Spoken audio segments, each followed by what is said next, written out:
so predictable, you love it when we say we be pubbing this way. Every cab in the Dutch boy, motherfucking fresh ships coming your way. And there's no intermission, cause we dishing up games. So spark up and listen up, not for the week. And we not with the feed, if you're not a low bagger. Stop and retreat, we gonna get you high. So here we go, never get it twisted. Pub Sports Radio.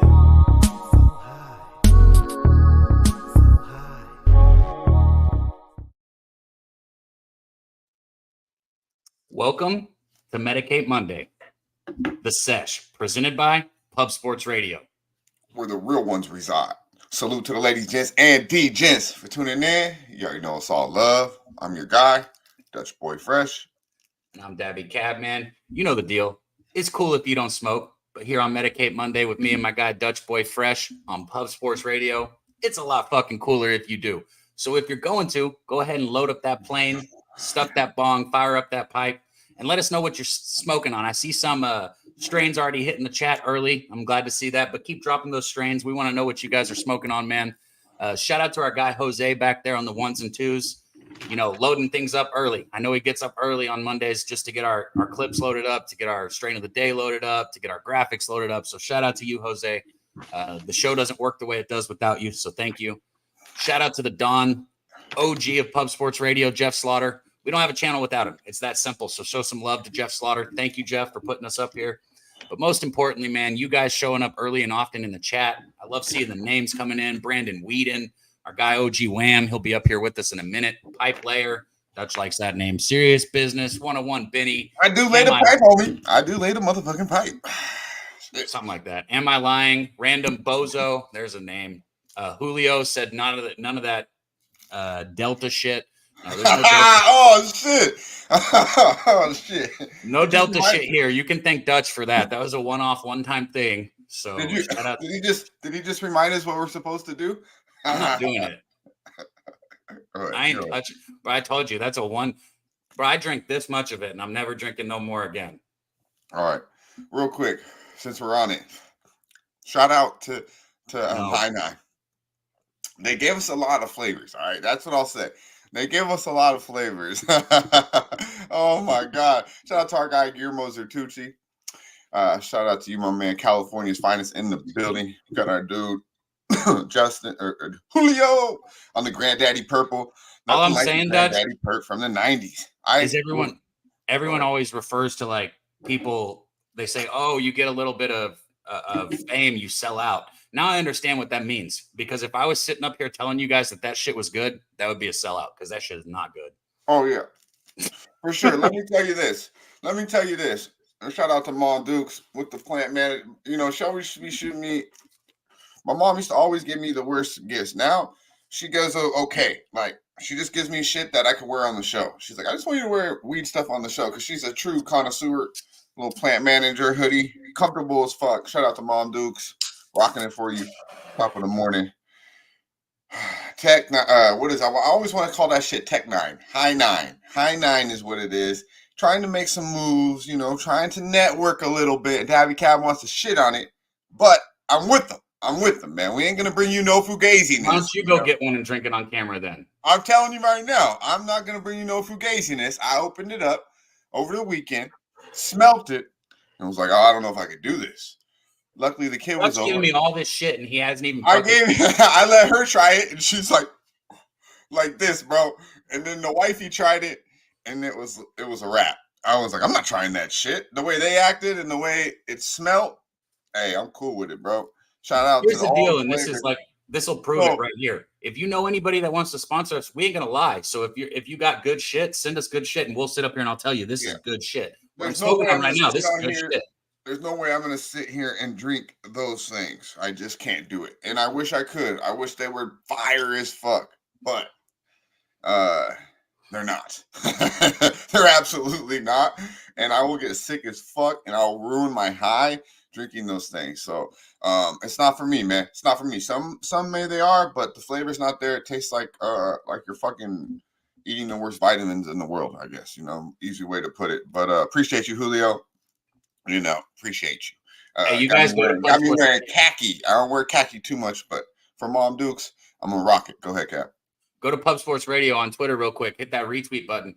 Guys, we've been light the past couple weeks. I know, look, Monday morning at 10 a.m. my time, 8 a.m. Dutch's time, 11 a.m. on the East Coast is not the easiest time to do a show. As a matter of fact, it might be the absolute worst time to do a show. It's Monday morning. I get it, but we're here. This is Medicate Monday. We took this on purpose, and we got to grow it. We got to grow it. So I need you guys to help us. Please share the video.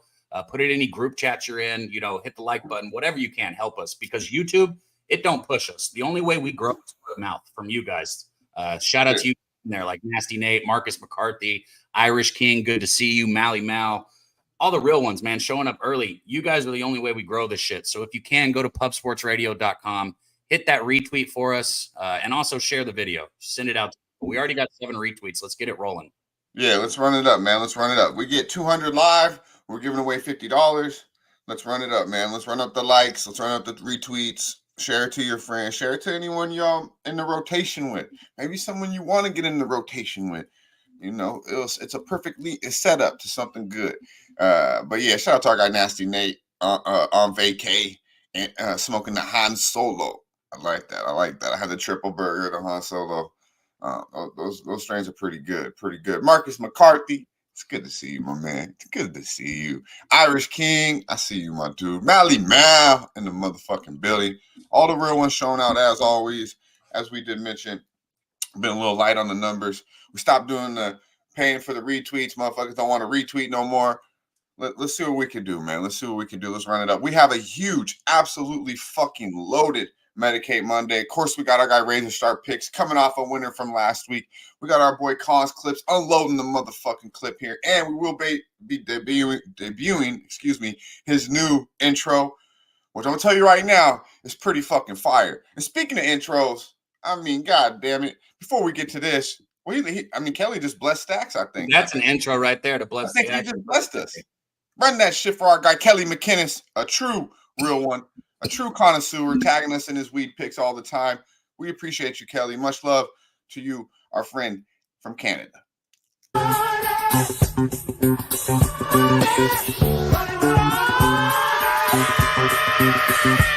Come rich, bitch! And if you can, Jose, can you put our boy Stacks play of the day on there for Justin on the screen? And let's hear the Stacks play of the day from our boy Justin. There it is. It's Lamar Jackson interception. Oh shit, -103 Stacks play of the day, 271 and 302. A lot of plus money. And yesterday, I tuned into a little bit and seen you breaking it down on the NBA Pub Hub, which all you motherfuckers should be doing. And Justin, that breakdown you gave me in Geno Smith over passing yards, motherfucker had it damn near by halftime. It's a beautiful thing, my man. Stacks play of the day. Let's go. Stacks.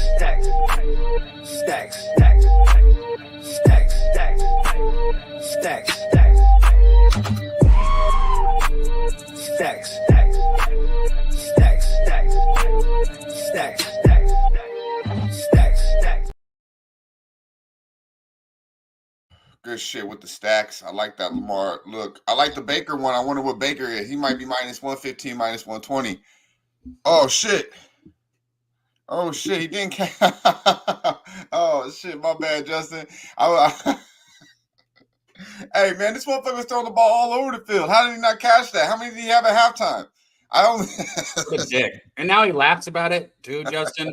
You see what I got to deal with every fucking Monday, bro? He calls our plays for the lanes, and then what happened this morning? I apologize for that, Justin. You're my dude. Honestly, I was like, I almost held the play. And I was like, oh, shit, I was mad because this motherfucker was throwing it all over the first half because I didn't tell it. Justin's on the same page, bro. That's all I'm saying. Another sneak diss. That's fucked up. I'm trying to pat him on the back, show him the stacks. What did he finish with, bro? Goddamn, I thought it was only like 269 or something. Like that motherfucker. Move on. It didn't catch. All right, let's go to Domo. Let's go to our guy Domo. He's as sensitive as you, okay? He's busting my balls back because he knows I was trying to give him some love. Because it wasn't, the dome breakdown, all the shit he was giving me, and this motherfucker threw it all over the yard for a second. And the reason I'm talking about this game, we're not. First off, we're not sensitive. We just acknowledge the hate that you like to throw around. That's not hate, bro. That's all it is, bro. We get it. Yeah, intro. We'll see you, my man. Domo, our guy. Thank you for becoming a member, man. we fuck around up here and talk shit, but it's all love. This is a family. Welcome to the family, bro. The one person that I can't be fucking with is Justin, because I low-key sneak dissed him last week. I give him the one last week. This one was complete. Oh, man, that's just fucked up, man. And shout out to all you motherfuckers on Seattle yesterday. I was like, why does everybody like Seattle, bro? Like, fuck Seattle. And they fucking busted Atlanta's ass. Like, that was one game that I just didn't, like, was completely wrong on. Yesterday I won money, but on public plays it was 1-2. I lose Green Bay. Actually, we'll talk about the NFL when we get our guy up here. My fault. But Stacks play of the day is Lamar Jackson over half an interception, thinking he's gonna throw a pick on Monday night in Tampa. And my fault, my guy, my fault. Let's get it, man. Straight into the motherfucking day. Or no, let's get to it, Cap. You got some wake up and get money, my man? Yeah, I got action. All right. Wake up, get money. Wake up and get money. I wake up and get money. I wake up and get money. Wake up, get money. Man, I absolutely hate not being on the same side with Stacks, but we can easily both cash this. Having to run out of the pocket and make a throw that you wouldn't normally make would lead to an interception. So let's just hope that Lamar Jackson is moving out of the pocket today. Look, what I'm going to do with the wake up and get money play of the day, I'm going to go ahead and take Lamar Jackson's rushing prop over 51.5. So listen to me and I'll tell you why. All right. I've been betting Jackson's rushing prop this year, and I'm 2-0 when I bet it. I'm very successful with it. I look for something. I look for a close spread. Okay. I know a lot of people want to say, oh, you look for a good defensive line or somebody that's going to draw up a lot of blitzes. No, I don't need a competitive football game. Exactly. I need a competitive football game. And that's what I've looked for when I get a spread of 4 or less, like with the Ravens, one way or the other. If we're in a spread inside of 4, I bet his prop only twice this year. But he has cashed it. Let's see, 1, 2, 3. He's cashed it 3 out of 5 games this year. 1, 2, 3, and two of those 3 he's cashed. I've been on it. Today's the same thing. You're only asking for 51.5. That's right around where his average is at for the season. If it's going to be a competitive football game, which I think it is, he cashes his props. So let's go with Lamar Jackson over 51.5 rushing yards, minus 115. Let's wake up and get some money. Lamar shining today. Lamar shining early. I like your look a little more than Justin's look because I'm leaning towards to the Ravens. I haven't made anything official yet, but I'll tell you right now, I will be betting a lot today. Shout out to our guy T-Moss. He's a new member coming in here, man. And we just got Domo as a new member. I can't say it enough, man. You guys Domo's not a new member, by the way. That's Dom. That's Dom. Like it's 2 different people, or he's got 2 memberships. I'm pretty sure little Domo's Dom. Make sure. Well, he bought a membership today, so shout out to you for getting a membership, because that's all I'm saying is you guys in the green. You make the channels. You keep us alive. You keep us rolling. So thank you. I thought he just renewed his shit, but that's a new one. But yeah, shout out to pretty sure that's Dom. Little Domo, let me know if that's you, Dom. Shout out to him though. And shout out to Wake Up and Get Money, Lamar, man. I like Lamar tonight. I like Lamar. Hey, this motherfucker be shining when he goes against the NFC. 22-1, I believe. 22-1 against these motherfuckers. We keep wanting to try that motherfucker too, right? We keep wanting to try him. But goddamn it, in the regular season, Lamar pretty nice. The only time I don't back Lamar in the regular season realistically is against the Chiefs. And y'all stupid motherfuckers yesterday wanted to bet against the Chiefs again. God damn it. And when I say stupid, it's all love. But come on, man. Why y'all still want to continue? That ain't a sneak diss. He means stupid as in like not smart, as in you bet against the Chiefs. Don't bet against Patrick Mahomes. Learn your fucking lesson. I'll back touch on this one. Don't be an idiot. Shout out to our guy Kelly, man. 5 memberships. Donated. Kelly had a day yesterday. Kelly had a day. He might have got some cootie coo too, huh? Yeah, he must have got a little bit of that, a little bit of winning bets too. I know my guy Kelly was winning bets. Probably got a new package. And he got wet. My man Kelly, appreciate you. 5 membership. Shout out to my guy Moneyline Mills too. I know he's smoking that good. Seminoles, man, we gotta stay high the way this shit be going. Goddamn it! Shout out to Gorgon. Always in the chat showing love. Dropping the 2 Ravens Chargers money line because Harbaugh don't need no wide receiver. Shit. Kelly said he hit 11-game parlay. Well, that'll do it. I told you. I know my guy Kelly. Guy Kelly. I'm telling you, Kelly's a real one. I know how he vibes. I knew it was a good weekend, my guy, and that's absolutely what we want to hear. Set the tone. Set the motherfucking tone, Kelly. Set the vibe, my guy. 11-team parlay, $20 dono, gifted 5 memberships. Tell me Kelly ain't a real one. We appreciate you, my man. Let's get to it, though. It's about that time before we get to razor sharp picks. Something very important I took a here. fat rip when he said that, and I'm about to pass out on screen. I just put eye drops in, and my eyes still watering. We got 2 great NFL games. We got NBA. That's right, the association tomorrow. Before we get to that, though, very important here on the Sesh. It's time for strain of the motherfucking day. Strain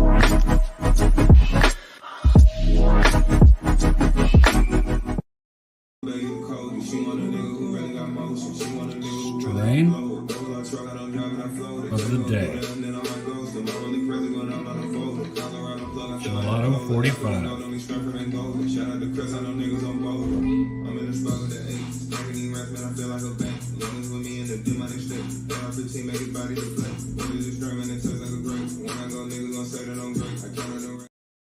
Bro, I couldn't end it because I wanted to keep vibing to that fucking song. Shout out to the you gotta play this shit a little longer, huh? Yeah, I could, bro. That new Money Man mixtape got me in a different mode, man. It's straight hustler motivation shit. Yeah, that shit is hard. I've been listening to it. I listened to it. It got me going a little bit this morning, as much as I could get going. So I appreciate you, bro. It's so good. The whole thing, it's so good. But to the strain of the day, man, this is an oldie but a goodie, also, man.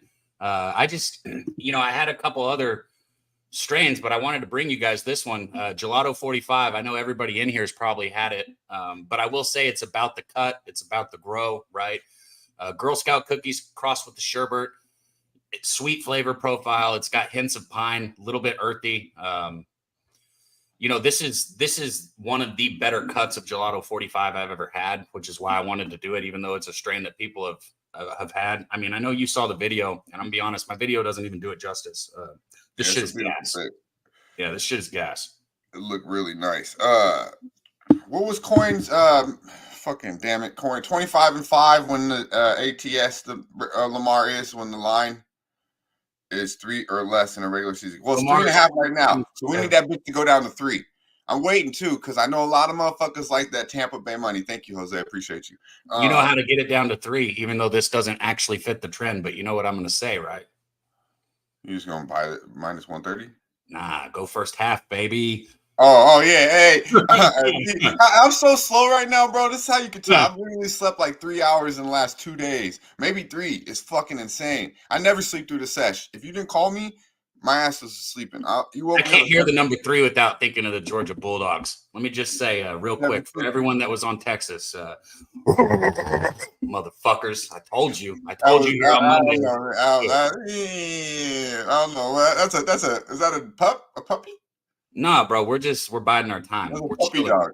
That's a puppy dog. Hey, but yeah, we gonna talk to them dogs, man. We gonna talk to them dogs.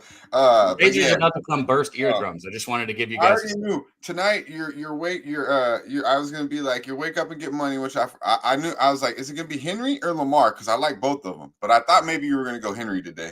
And then I thought I was gonna go Ravens first half, which I'm still gonna bet. And then I think we're both gonna be on Ravens first half. We're gonna talk about that though. We're gonna talk about the NFL an awful lot today, but Ravens first half. I mean, I'm gonna fucking cash and I swept my fucking NFL card yesterday. And I didn't my feet today. Oh, really? That's what happens when you don't post shit. You win bets. I don't give a fuck, bro. I made the money. What happened? I sent a couple of them to you. Yeah, you did. All right, let's get to it. Our guy. You can find our guy Monday through Friday on Kick. That's right, Kick, ladies and gentlemen. They let you do anything you want to fucking do over there. Sounds like a nice place to be. Our guy doing the pony thing, racing with Razor, the family man that cashes. We got to give this guy another fucking name, Mr. 40K, Mr. Motherfucking Cash It. Our guy Razor Sharp Picks with the Razor's Edge. Let's go. Here comes the Razor's Edge. Recognize, motherfucker. What up, Dutch? What up, Kev? What up, everybody in the chat? It's always a good Monday when the Packers win. How you doing, gentlemen? Yeah, man. Beautiful. Good to see you, my man. I wish the Packers would have, covered the 3 for me. But they put money in my pocket, and we don't got to go into detail. But they definitely put money in my pocket. Big field goal at the end of the game. Jordan Love, couple mistakes there, obviously, with the special teams to make that game close. But I know you had a great weekend there with the great in middle of the day yesterday with the Packers. How did everything else go? But I do agree, Jordan Love looked great, and that game shouldn't even been that close. Couple ill mistakes, that interception to start off the game, some bullshit. Mixing though, that run defense didn't look the best though, I will say. But yeah, Packers, man, they're solid. Yeah, defense looking rough on the rushing yards. They let up over 140 yards. But Jordan Love, 3 touchdowns, but 2 interceptions. One wasn't his, one was his. But overall, it's a W against a good team. Now we play the Jaguars next week, so hopefully get another dub there before we got a big game against the Lions. They just beat the Vikings yesterday, so we all have 5 wins in the division. So it's going to be a good one. It's going to be a good one. Hell yeah. We got some big games tonight. Instead of MLB. No MLB today, but we got a World Series on deck, you know? We got a World Series to talk about. We got any futures in the chat? Anybody obviously your options now are Dodgers or Yankees, but does anybody have any futures that they put in earlier in the season or possibly, want to take like right now, just who's going to win it? Personally, Dodgers for me, and I know that'll rub our guy T the wrong way, but just Dodgers. Fuck the Yankees, bro. Fuck the Yankees. Dodgers. I'm gonna go Dodgers. I don't even need to go into it anymore. Fucking Ohtani, first time. I'm taking Ohtani over any of them motherfuckers. Here's the storyline we haven't said yet, right? Ohtani's first time in the playoffs, he gets the fucking championship. And for everybody saying he wasn't hitting, well, he ended that because he started hitting recently. Got that average. I don't know what it is right now in the playoffs, 280 something. He easily get that up to 300 plus against the Yankees. Drop a couple more bombs, especially in that bullshit fucking Crackerjack Park that the Yankees have. Ohtani's just going to flick his wrist and it's going to be a bomb. That's what I'll be betting is Ohtani props. Yeah. It's a hell of a World Series, huh? I mean, we've had I think this year is going to be pretty good, man. I mean, we got New York Yankees and the Los Angeles Dodgers in the World Series. I mean, what was the World Series last year? Texas Rangers and who? Looking great. It was great. Who? Who was it? It was like the reason you don't Arizona, remember, right? Was it Arizona? Exactly my fucking point. Like they're like, we're never going through this again. We're never going through that shit again. And I'll just keep going. Okay. The reason Dutch doesn't remember is because the Rangers were 11-0 on the fucking road in the playoffs. They didn't fuck around. There was no playoffs last year. Those motherfuckers. All right. My point of the conversation is not to give. I don't give a fuck about the Texas Rangers. I'm not jabbing at them. I'm telling you, the World Series. No one even paid attention to it last year except for baseball. Because there was nothing to watch. But it's Rangers, Arizona. Like I turned on the TV and I remember being like, "Who the fuck are these two teams in the World Series?" As you can see, the MLB thought the same goddamn way. Let's get some real shit back in here. Easy, bro. It was too easy. Nobody wants to tune into a slugfest. That's what the Rangers smacking them. Man, I mean, I'm just saying, like, no, it was 11-0 on the road. As long as he goes, I can go Razor. We can do this as long as he wants. The Diamondbacks, like it'll just be like didn't lose a road game who the fuck doesn't lose a road game? The fuck in the playoffs? Happens all the time in the NBA. Bro, I ain't never heard of that shit. It happens in the NBA, but yeah, that's really all good. The way for to the Rangers, championship. It must have been. I mean, if the Rangers are in the World Series, that tells you about the competition that was going on last year. It's just what it not is. Up to par. I get they just. I thought you weren't a Rangers fan. Oh, I'm not a Rangers fan, but you sound like it. You definitely sound like it. God damn.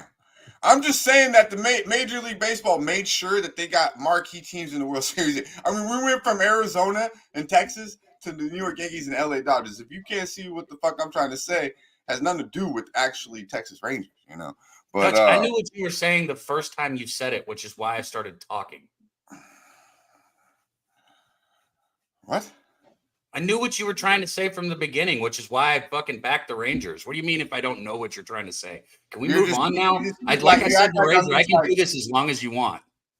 I don't understand why you act like I'm just keep talking shit about the Rangers, though. I don't give a fuck about the Rangers, and you act like you can't, bro. They win 11. Go put a Texas Rangers hat on. I know. God damn, it's full of fucking Texas later fucking cheerleader. Like I'm fucking talking about Texas Tech or person down there. Talking about fucking Texas Tech or something. God damn. Man, shout out to our guy Big Show in the chat, man. I was watching that, right, man. I love what you're doing with the Locker Room podcast on Tuesdays, especially the way you guys are doing the like posting the action later on in the week and stuff, man. It's good shit. If you guys aren't tuned into the Locker Room podcast, you're missing out right there. Shout out Big Show. Razor, how's the kick show been going for you? How's kick doing to you? It's good, man. It's actually going real good. A lot of people like to watch the race instead of just me calling them. So it's a lot of fun. Sometimes I get to sit back and relax and take a couple shots, and I don't have to call the race because people can still see the races. So, yeah, shout out to Kick. If you guys haven't already, make sure you go to kick.com/RazorSharpPicks and follow me. I need followers. You got to do certain shit to get all verified and all that shit. So hit the follow button, leave a comment. It's much appreciated. Yeah, man. Check it out. Let's do it, man. Stoner vibes. Let's get to it, man. When we get Wham Bam on here, we'll go Ram Talk here in a moment when we see him back there. But Stoner vibes, man. Check it out. A little bit of Stoner vibes over the weekend. Check it out. Look at this girl, man. Tell me you wouldn't invite her to the motherfucking party. Not one, not two, not three. I thought the more this video goes, the more this girl is attractive to me. I thought she was like a 4 to start. There's 4 joints, so now she's like a 5. As like, it is cool. Oh my God, there's 6. She's on her way. Is it that hard to get the weed into that concert? Because I don't think it is. Woo! Hey, the young lady has 7 motherfucking planes. I like her. Sign me up. Right, Razor? That's a keeper? Oh, yeah. I wish I was sitting next to her at the concert. Shit, man. You don't know. This motherfucker live in Texas, man. You know, he should appreciate that shit. What do we got next? Yeah, you can only go to concerts outside here so that you can smoke because inside they're fucking shut. I can't tell you how many times. Bro, I was in a Lil Wayne concert when I was in high school and somebody fucking came and took my blunt. Somebody standing came. I was in the American Airlines Center and they came and took my blunt. I was like, the fuck kind of Lil Wayne I'm in a Lil Wayne concert and you can't fucking smoke? Like, the fuck kind of bad decision did I make? Maybe I should have got better seats. Maybe I should have. That's illegal. I'd like you to smoke this. You need to turn this camera off right now. Turn this off. All right, it's off. I don't want to arrest you, okay? Aren't you even a little bit curious to try this plant? I'll tell you what, just to get in the mind of the criminal, I'm going to do this one time. Put it, yeah.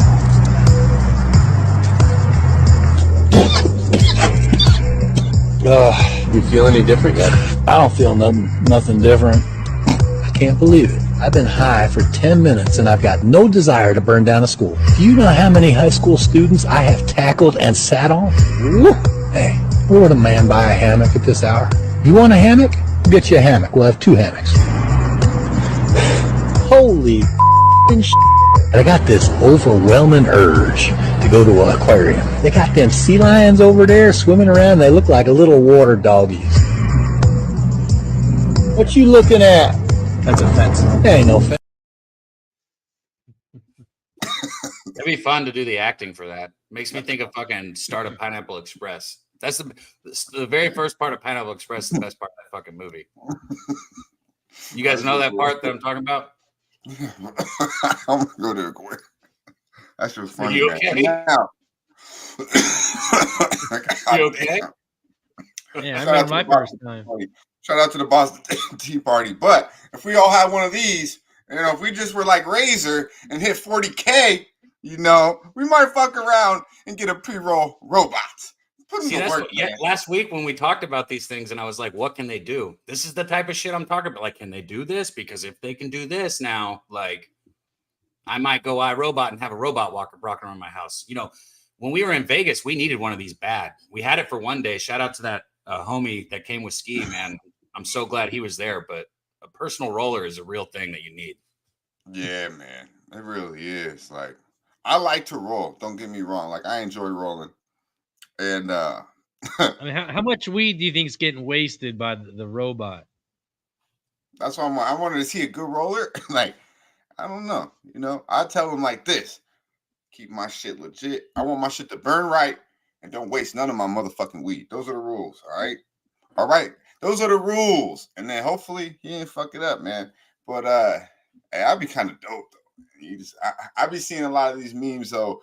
Ever since that came out, it's funny too because ever since like Medicate Monday last week, I've been seeing the memes from the robots, and it's like when I tell my robot to roll me a blunt at like 5 a.m., his look, like what's his look? That little look that robot gives you, like, what the fuck did you just say? Justin said I'll roll my own, bro. Usually, like when I'm with myself, like that's how I want to be. But Razor knows because he's a roommate, man. When you're with a bunch of people, like traveling, like Airbnb, god damn, I'm like, here, like somebody else roll this shit, please. Like, you got two people. You got not usually like I know Cab knows this. Everyone rolls their weed, I'm sure, but like Cab, like he's gonna want to roll his weed like nonstop because there's more people. And then I'm usually the one person that's gonna want to roll my weed nonstop because there's more people than I'm usually. So, but when you have me, Cab, and then you add Ski to the equation, who's the same damn thing, who's literally just gonna be rolling joints the entire time. Now it's like, fuck, we got 3 weed heads. We need people to roll this weed, you know what I'm saying? Because we're trying to conversate, communicate as well. I don't remember his name, but yeah, you're right. We were having Ski's homie was clutch that night because we smoked like 2 ounces in the palms in like 24 hours, bro. Like maybe 32, 36. Ski's like the Energizer Bunny when he rolls joints. That motherfucker is crazy. Yeah. Shout out to Ski. And then he'll break it out. Like he comes through, he don't bring like he had like 6 or 7 in that little container. Let's get to it. And we talking about rolling in the chat saying that they're good at rolling Dutch. Show up to Pubapalooza 4, man. We need a bigger group of stoners there. I mean, everybody smokes, but we need our Medicate Monday stoners to show up, right? Who said that? Where was it? Random Bozo said facts, I'm a designated roller. And then Kelly said, I don't share joints, I roll my own. Trying to cap wasted. Trying to cap wasted. Don't even acknowledge it. It's just like your buddy. buddy. No, I'm trying to say, like, I don't know what wasted is. Like, if I was here off of fucking like 6 shots of fucking tequila, maybe I shouldn't be like placing bets. I could probably still cap though, but I noticed like it's not good to place bets at like 5 a.m. when you're drunk as fuck. Just hit the like or the dislike button, something. Just do something. Outside of that, like this shit right here, my friend, you need it. You need it in your life. You never know, Cab. Thomas might be a light smoker. When he smokes, he gets fucked up.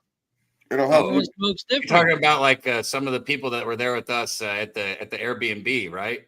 Razor kept going, Dutch. I tell you, I've said this multiple times now. Razor impressed me because most people tap out or they act like they're busy. Yeah. Like Nate if you're already up the mountain. Nate will be like, "Oh, I don't ever tap out." Yeah, not when you're there, but I see you disappear all the time, Nate. You disappear. Yeah, we know how it goes. Everyone, you don't say the words, "I'm good." We just don't see your ass for a minute or two. You disappear from the smoke lounge. I was getting something to drink. Motherfucker, for 35 minutes, you missed not 1 but 2 planes. Okay, we know right where the fuck your ass was. Yeah, I know that feeling. You don't see me ever do that. Yeah, man, you're right. Also, right, everybody in the chat. Some people are light in the ass. Some people are light in the ass, and I'm not. And it's not even a knock. I wish that it didn't take me. I could just smoke these 2 joints like nothing, and then just. And some people fall asleep during the session, wake back up, and join back in. That's just how some people are. They can't hang. They got to tap out for a little bit, and then they come back. And then other people this like guy right here. Let's shout out to. One last part on this since we're on the topic. Shout out to our old producer T because you weren't there, Dutch. He's excited. He's coming over to our Airbnb to smoke with us. This motherfucker lays down on the couch and falls asleep within 10 minutes of getting to our Airbnb in the middle of the afternoon. That's crazy. I might have a video of that. Oh, God, I hope you have it. Mark out here can vouch for it because we was kicking it. He rolled up some weed. He's a cool cat. And he's like, I'm gonna go take a nap. And I was like, I think Jimmy G, though, he's been drinking for probably 3 days straight. So I think he deserved a nap. And he went to the game too. So I believe him. But shout out to our guy Jimmy G and the whole Who Banging crew. Speaking of Who Banging sports, let's go to California. I mean, it's only right. Let's keep this shit real organic. Under boss of Who Banging Sports. You can find him early Sunday mornings, bright and motherfucking early out here on the fresh side. Bringing you the script, giving you everything you need to know about that movie they call the NFL, ladies and gentlemen. Monday through Friday, anytime through the week, he might bring you Wham Talk because this is about that time for the NBA. And you can find my guy Monday through Friday with Ski the Prophet, Bobano, and myself, talking a little bit of association.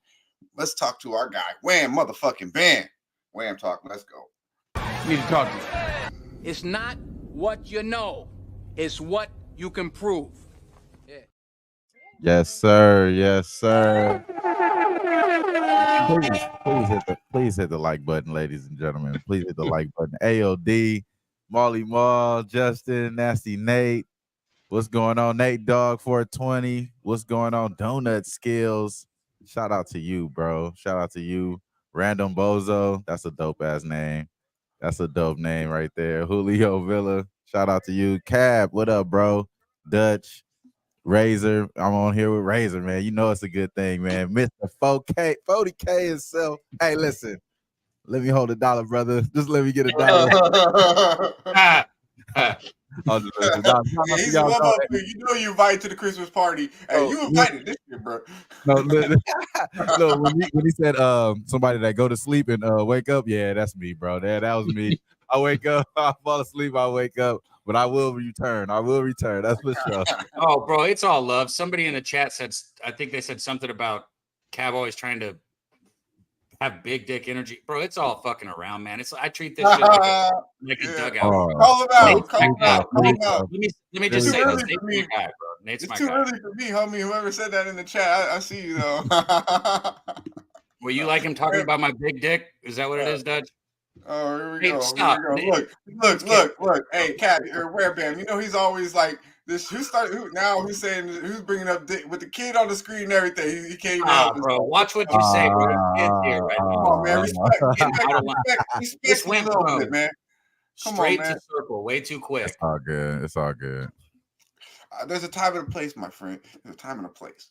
How you doing, Wherebam? How was the weekend, my friend? Bam, how was your weekend? Oh, my fault. I thought I was muted, man. My fault. Yeah, I thought I was muted. Shout out to y'all, man. My shit was it was cool, man. Actually, I lost with the Drake May shit. What else happened? Oh man, last night was terrible. I had the Jets. That was fucking terrible. Come on, man. Hey, hold on now. We ain't gonna go first half. Can we bring Jose on to talk about the Jets? No, hey, we ain't going to slide over that shit. This is what I was gonna say. Man, their defense sucks ass so bad, bro. Their defense sucks. It's just so much that you rely. I don't even want to talk about that shit. It'll be this though. Bring it down. Come over in the middle. So you hide behind the TrotWam logo. You got the mic covering you up. Like you don't do the yeah, there you go. You don't got to bring the mic. There you go. We don't want to see you that. That's right, bro. You there you go. And Dutch can't stop. There you go. No, see, but you started that shit. You started that shit. I'm sorry. Today it was my fault. Shit. You always got an ego, bro. Bro, I guess so, man. I guess so. It's just like I treat it like a dugout. I don't know what else to say. You guys are my boys, bro. Love talking. Let's talk about what's right. I had the Dodgers last night. That was my biggest play. Shout out to the motherfucking Dodgers. Can I get the Dodgers? God damn. Hey, at least one LA team's gonna make the finals. Let's go. Hey, we're gonna win this motherfucker too. All that Mickey Mouse shit. Don't worry about it now. The Dodgers don't hold it the fuck down. And hey, we may have paid for it, but both of these teams are paying a big ticket, so it's all good. We going up against the big ticket. We paying it out. So I had him one line. That's what I was gonna say, Dutch. To Jose and to all those underlovers for the playoffs, just like the Yankees and the Mets, and we talked about it. Dodgers and the Mets. Dodgers and the Mets, excuse me. I don't know why I said that. Dodgers and the Mets, every game over. Yankees, Dodgers, same thing, bro. For all you under bettors, you said everyone's going to be on the under. I go for the series. I think over. You go, bro. They're all going to go over. And I think only one game I didn't bet the over. So, and I didn't bet yesterday. I wanted to bet the Dodgers to smash yesterday, but I was so smashed my damn self. I didn't even realize, the game started. I'm like, oh, fuck. They go down 1-0, and I still had a chance to pull the trigger.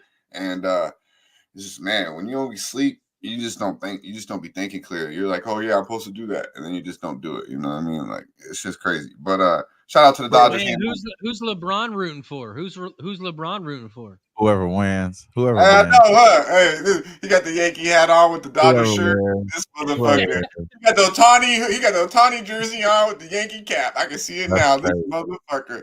Oh, Yo, MMA's right, bro. Hey, speaking of LeBron, bro, that's my play, bro. I got to play for tomorrow, man. We're gonna talk NBA. You just hold on, mister. We got that NBA, and I knew you come on here, Wham Bam, talking that shit. Oh, I lost money on the Jets, try to run over. We had this conversation last week. Man, come on, bro. I can't believe your ass. That's a homer ass shit. You Sweaty Butcher, Jose. Yeah. I mean, what do the Jets have to do for y'all to stop? That was some fan shit. Yeah. You're gonna be bro, like, I looked at the NBA, by the way, because I knew we were going to talk about it. And you know what my first thought was? Man, got to fade the Lakers, right? Yeah, like. Yeah, I knew Dutch was so excited. NBA was today. He called it the NBA Pub Hub yesterday. He was talking about Justin's plays. He was like, Justin was on the NBA Pub Hub yesterday. He was loving it. Is that what I said? I'm telling you, bro. I'm gonna fuck up a lot today. I'm gonna smoke a lot too. I've already gone through 2 joints. 6 bets in 6 months. I'm glad it's back too. It's October, bro. There's a lot of shit going on. Bro, I've been betting a lot, bro. You know how many bets I had yesterday? I'm kidding, bro. It's a joke. Let's not talk about Saturday, huh? Me, don't talk about your boy. Carry, me and you, you know what I'm saying? The tailgate. The boy been doing his thing over there. And it's crazy. Like when I lose, my one loss on Saturday, Cam Ward over 321. This motherfucker had 319, and he had it with like 6 minutes to go. They just, bro. What's even worse? Fletcher Martinez was just doing what I said they would do. I mean, there was levels to this shit. God damn it! And Miami clearly on another level than Louisville, right?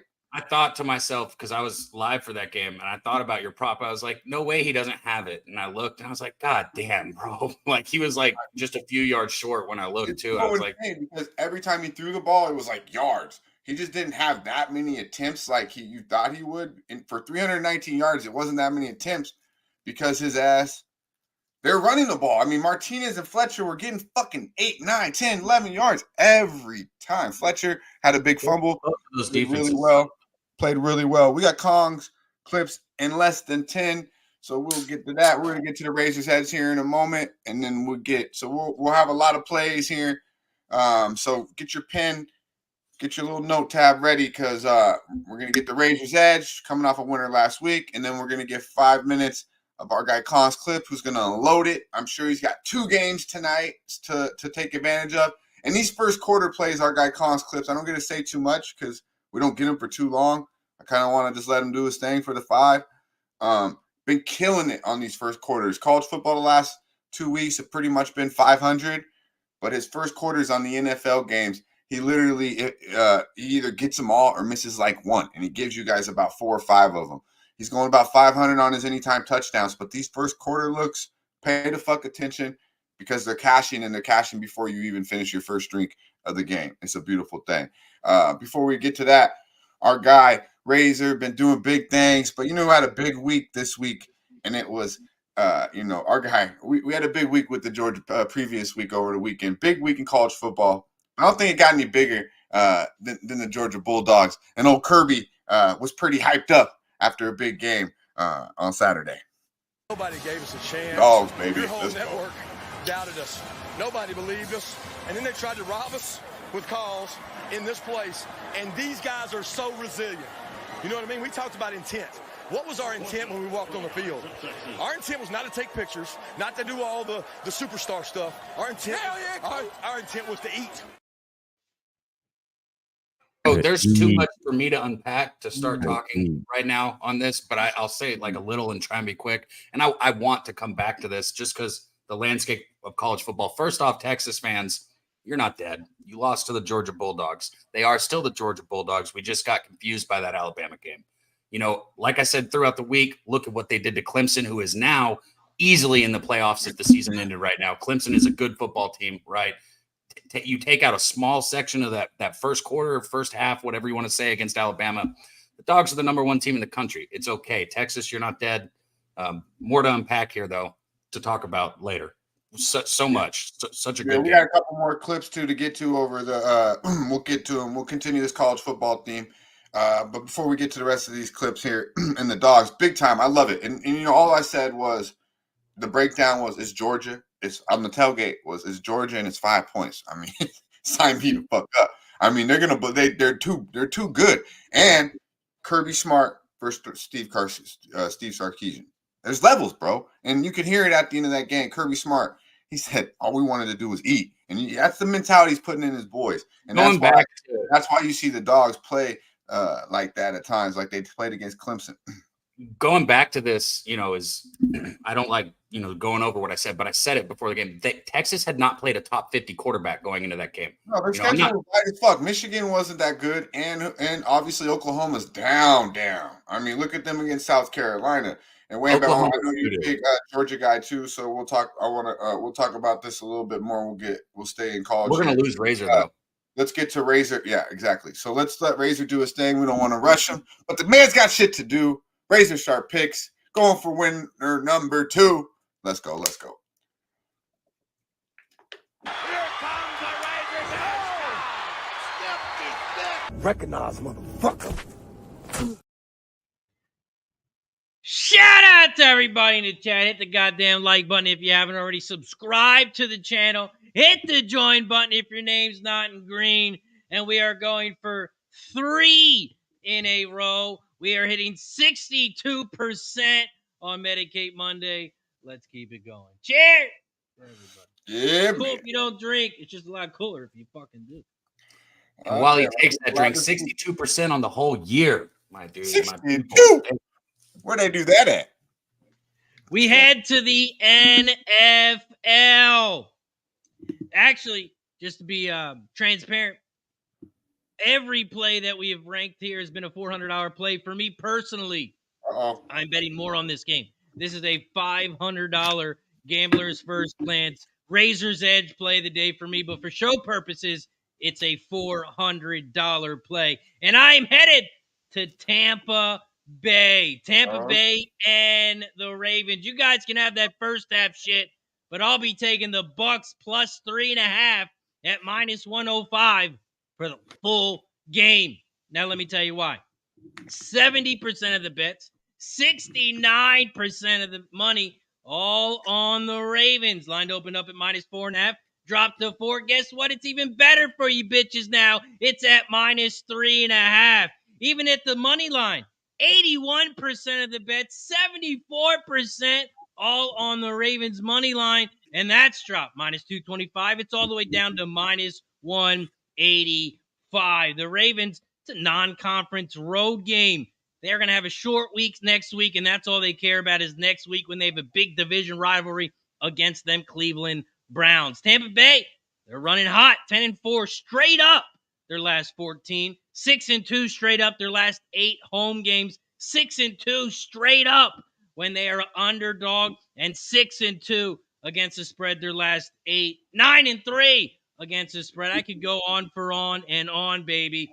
Also, Tampa Bay, they are second in yards per carry, but Baltimore on the other side, they got one of the best running defenses. This is going to open up for Tampa as Baltimore is struggling against the pass. Also, Tampa Bay, everyone thinks the Ravens are going to run the ball. Yes, there's going to be a lot of tick.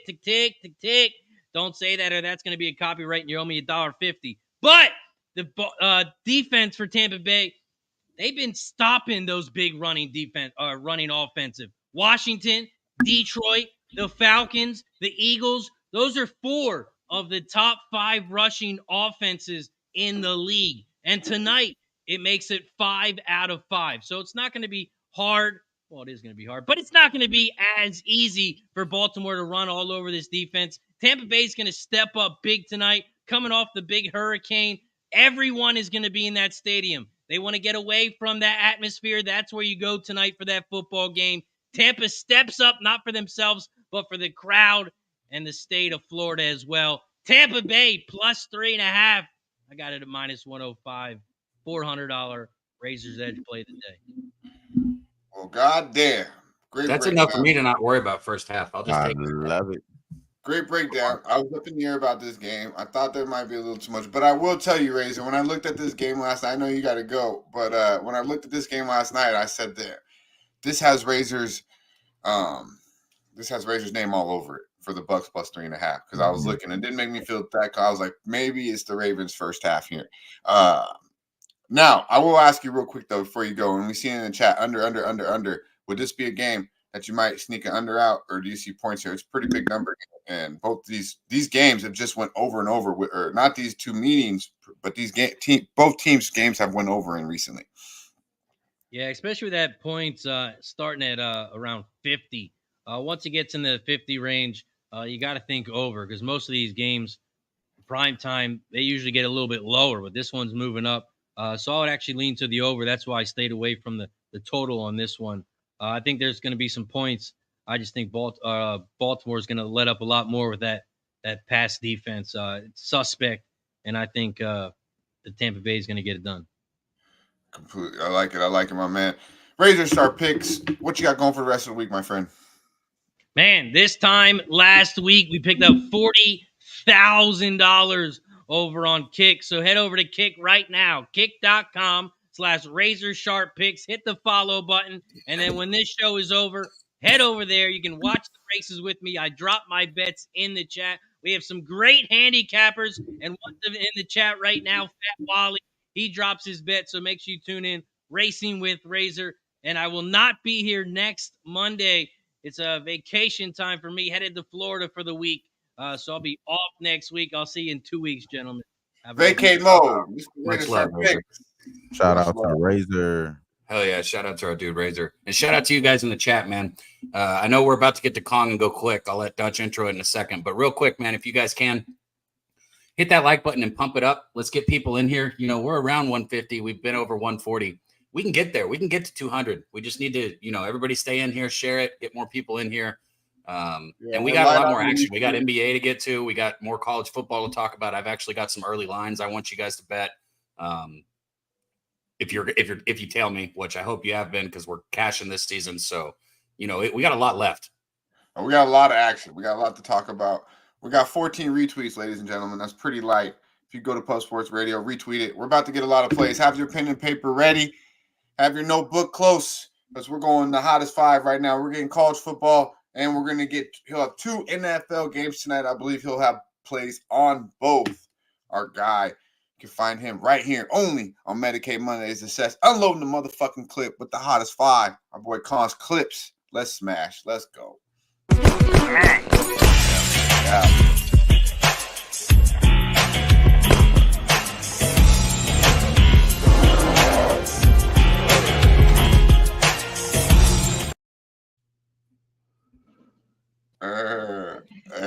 Dopest intro in the game. What up, Wham, Cab, Dutch? What's good, my guys? Cheers, bro. Cheers, man. Good, my brother. Good to That have you. intro hard as fuck. When they sent that to me, I was like, "Yeah, they did it. They did it." Yeah. And shout out Razor to better watch out. Yeah, man. Hey, yeah. We used to have quite an argument here. 1-2 intro. I mean, Stacks is in there, but that's just hard as fuck. And if you don't know, that be that shine. Just for the shout out to our guy Fat Wally gifting that membership, man. Good to see you in here, Fat Wally. Cheers to you, my brother. Just for the record, I thought it was perfect for our guy Con's clips. Shout out to Shine Poe, with the dopeness. How we feeling, Cons? How was the weekend? And we got some big games tonight, my friend. Yeah, it was good. Only up a little over a unit on Saturday. Cleaned up yesterday in football. Went 4-1 on my cappers contest. Watch out, I'm coming. So let's get to it, man. We'll start off in the NFL tonight. Monday night football game. I'm going to be on Derrick Henry for anytime first half touchdown. Plus 140. Cuts the juice out. Get some plus money on the back end. I'm going to be on Derrick Henry for 2+ at plus 290. Then we're going to hit Godwin. Godwin first quarter.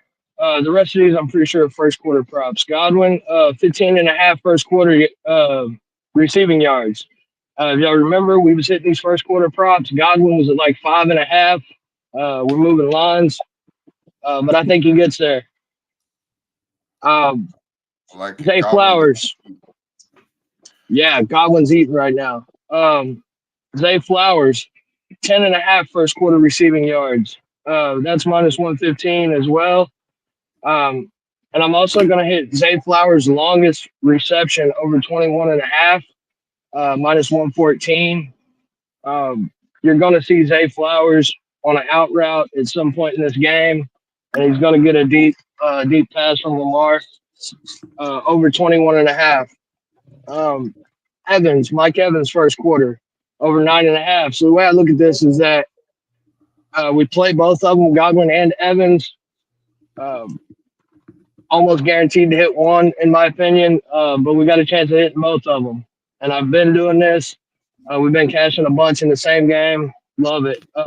Also on Mike Evans' longest reception, over 22.5 receiving yards. He's looking to get to his, I think it's his 10th or 11th 1,000 yard season. So I look for Evans to start getting a lot of the workload in these games and not so much Godwin. Then I'm going to hit something else real quick. I'm going to go to the NBA tomorrow. I want to see y'all before tomorrow. I love the NBA. It's where I started capping. It was the NBA. Really? Boston. Yes, sir. Boston double result. Minus 120 for them to win the first half in the full game. You ain't got to cover no spread. First game of the season playing the Knicks. Minus 120.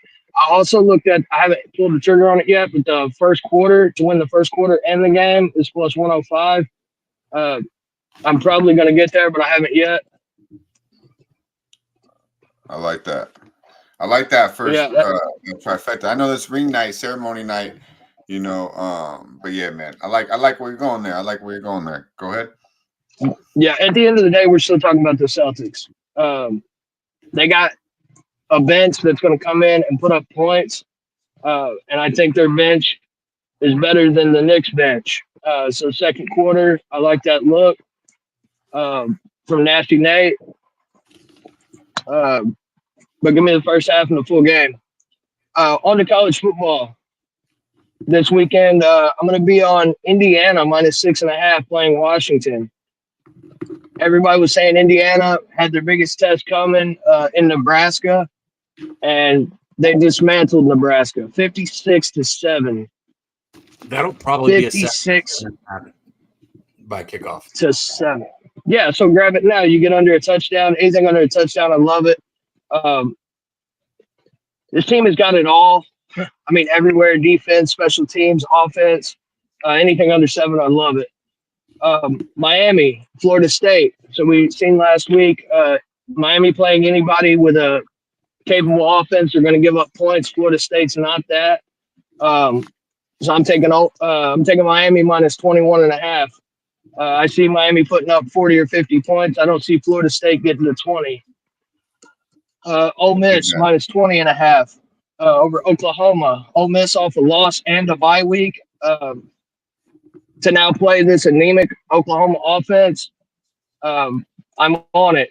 And I'm also going to be on the Oklahoma team total when it comes out and be on that under. That's your freshest 5 minutes in the game. Follow me at Combs Clips. Shout out to the Sesh. Shout out the whole damn pub. Get money. Get in where you fit in. Love you guys. Appreciate you. Hell yeah, I'm out. Appreciate you, Strong. Time. Yes, Get that sir. shit one more time for our boy Cons Clips. Good shit. He might not be Run there. that intro for me. Thanks.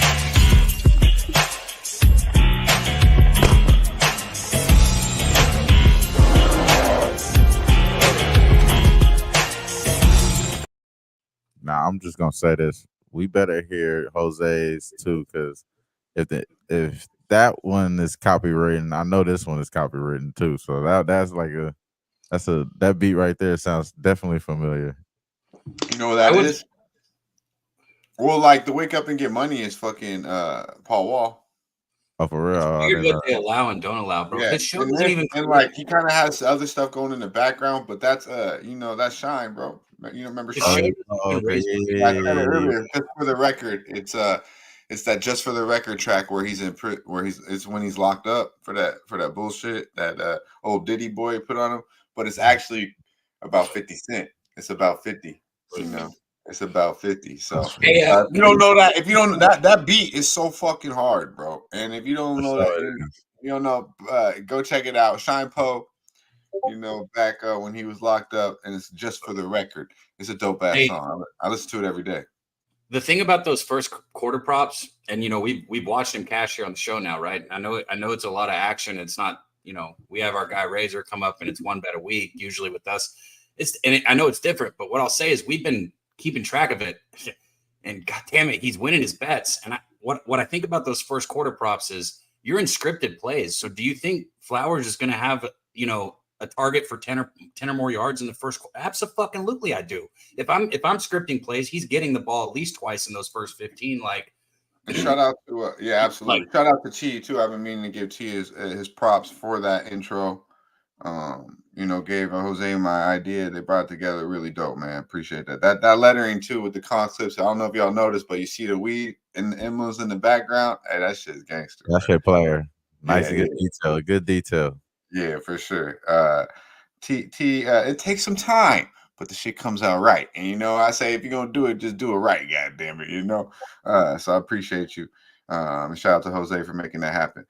Indiana -6.5, Miami -21.5, Ole Miss -20.5, and he's going to be looking at the Oklahoma team total under. For tonight, ladies and gentlemen, as our boy Cab was just talking about with these first quarters, he's looking for Godwin, Zay Flowers, and Edwards both to eat early. And then he looked tomorrow where we're definitely going to get into as well some NBA opening night, ladies and gentlemen. We got the Boston Celtics hosting the New York Knickerbockers, and then of course we have the Lakers, and we definitely gonna talk some Lakers here. We got Minnesota and LA. This is a late night, but before we do that, we got some college football, ladies and gentlemen. A lot going on. We've seen Kirby do his thing. I mean, this right here though, we got some good and we got some bad over the weekend, and this actually right here might have been, I believe, in high school, but at any level, you never want to be this motherfucker. Check it out. Look at this. You got him. What are you doing? Oh no, you don't. Oh shit. I'm gonna pick your ass up. Oh hell no. He carried his wife to the door. That's the type of shit you get. Jose, sophomore year. Hey, he carried his wife to the door. That's Jose, sophomore year. Hey, you know how like that the way a woman expect her honeymoon to start? He pick up the wife right before they get to the hotel or some shit. Kick open the door. I know exactly what you're talking about. The what's the legs over the arms, just like a little. Yeah, that's hilarious, dog. Yeah, loud. Yeah, we got love in the chat. People take it back. Yeah, man, it's old school, man. I'm an old cat, man. I just turned 40 over the weekend, so yeah. Shine Poe is old, but that's where all the good music really lies, man. Really. Yeah, is. shit, that's right. I gotta stop being rude to Dutch, Wham. I gotta respect my elders at this point.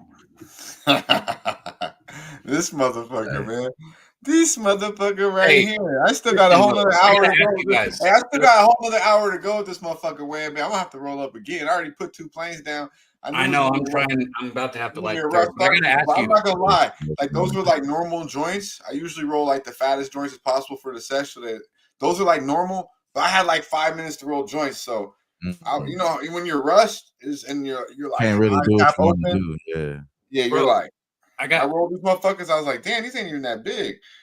I got to bring this up before I forget it because I hope that you guys saw it. What the hell happened? You saw what Kirby was talking about when he said cheated, right? How did they reverse that pass interference call in that Georgia-Texas game? Was that not the craziest shit you've ever seen? So I stopped watching 20. I had it on, but I wasn't paying attention to it after 20-0. So it was after that. Did you see it, Wham? Yeah, they got CGI, bro. They got CGI. What do you mean? I mean, that's how they be able to change these calls. You know what I'm saying? Because what we see on the actual play is not Was it what like we see last on week the with the replay. Seattle You know what finger? I'm Remember saying? the Seattle No, game bro, they against San switched. Francisco? So punt? here's what happened. First off, it was 23 to 8. Can you hear me or no? I got you, bro. I got you. Oh, well, you saw it. I was going to explain it to him because he didn't see it. That's about it. That's about it. Nah, you know what? I think he man, look at the passion. What he said. They tried to cheat us. Y'all like I'm talking to the ops right now. First off, he said I'm talking to the ops because y'all didn't believe us. Your network ain't shit. And then then he said they tried to cheat us. Like you seen that call? Like man, that Bro, was I've never seen anything like that ever in my life. Like, oh man, we seen that for sure. But it's just like right now, the level of the intertwinedness of the gambling world and sports, we don't see it recently. Recently, everything like that is on the hush hush. You know what I'm saying? Unless you see like, but even recently, like it was even like the think about this, the NBA where the guy Patrick Beverly took that camera and showed the guy. And then they end up he ended up getting like I think like what was it Dutch he ended up like getting retiring or some shit. When he hit the the ref that was going up though he was betting all like he was going for all Celtics games and some shit. I forgot his name though, but we had the stats on it. There's a whole Twitter account for it. And once these people pick it up, you know what I'm saying? It is, the cheating definitely happens, bro. You know what I mean? Cheating happens. It is what it is. I knew a guy that worked with like Mavericks players, like if they were injured, right? And he told me he got like a couple refs, and I don't remember what their names are. They probably are still in the NBA, honestly. But he got a couple refs, and he said like they told him some stories, like, and I'm telling you, these stories are insane. Like talking about like in the finals, like putting Wade like on the free throw line purposely in the second half, like how they were specifically told to do it. And this person that I'm talking about, like if you guys knew him, like he's not the type of person to ever make up any kind of story. You know what I mean? Like if he said the refs did it, they fucking did what he's saying. It's just crazy. I mean, shit. you could just see the refs like in college football. That happens for sure, especially with the boosters and all this now. I mean, you could just tell. So here's what happened, real quick, Dutch. I'll tell you what happened. Yeah, my fault. Because we got a bunch of people in the chat too. We're loading in. So it was 23 to 8. I think Texas finally scored third quarter. Beck throws an interception, right? And Texas returns the ball back to the Georgia 20 or 30, right? Good return. Right. They get back. Great field position. Stadium's going crazy. 23-8. You just got interception. You're about to score. Get back in the game. Well, there's a flag on the field, and they call pass interference on Texas, right? Mm-hmm. So everything's negated. And then they show the replay, and everybody in the stands saw the replay. And there really wasn't probably pass interference unless it's like what Wham said and something different. But there was no pass interference. So the fans got pissed, right? Started throwing shit on the field, a whole bunch of water bottles.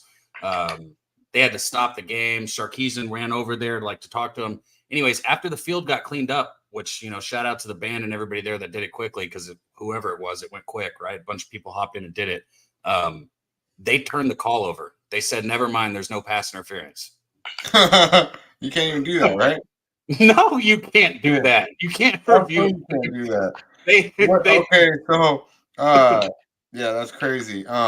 Here's something else you can't do either. Last one over the weekend. You cannot do this, young man. Check it out. Check it out. So that the ball isn't errant and doesn't pop off Challenge Day. They ought to be all over that. Yes, doctor. Bro, you know how many points they lost by? Man, that's the dumbest shit, bro. 3 points. UCF lost by 3 points in that football game, bro. That's a great transition, man. Great transition. I like BYU this week, man. BYU showing the fuck up, showing the fuck out. You see the type of lack of discipline here with those kids. Look at the transition right there. This is a short number for BYU that's just only been fucking covering like a madman. I think they're 6-1 ATS with a plus 13.7 plus rating against the spread there. The computers just hate BYU or something, bro. Why do they keep getting spreads like this, Wham? What UCF is at home, so I understand that, but them being only 1.5 dogs at the house. Listen, man, I like BYU. Great start right there. That's gonna be one of my pick 6 picks of the week right there. BYU -1.5, man. Let's talk about that. I think I'm gonna be there with you on BYU, man. They've been getting disrespected all year, you know, whether it was with the Baylor game, with the spread, just over and over. They've been either dogs or very short favorites.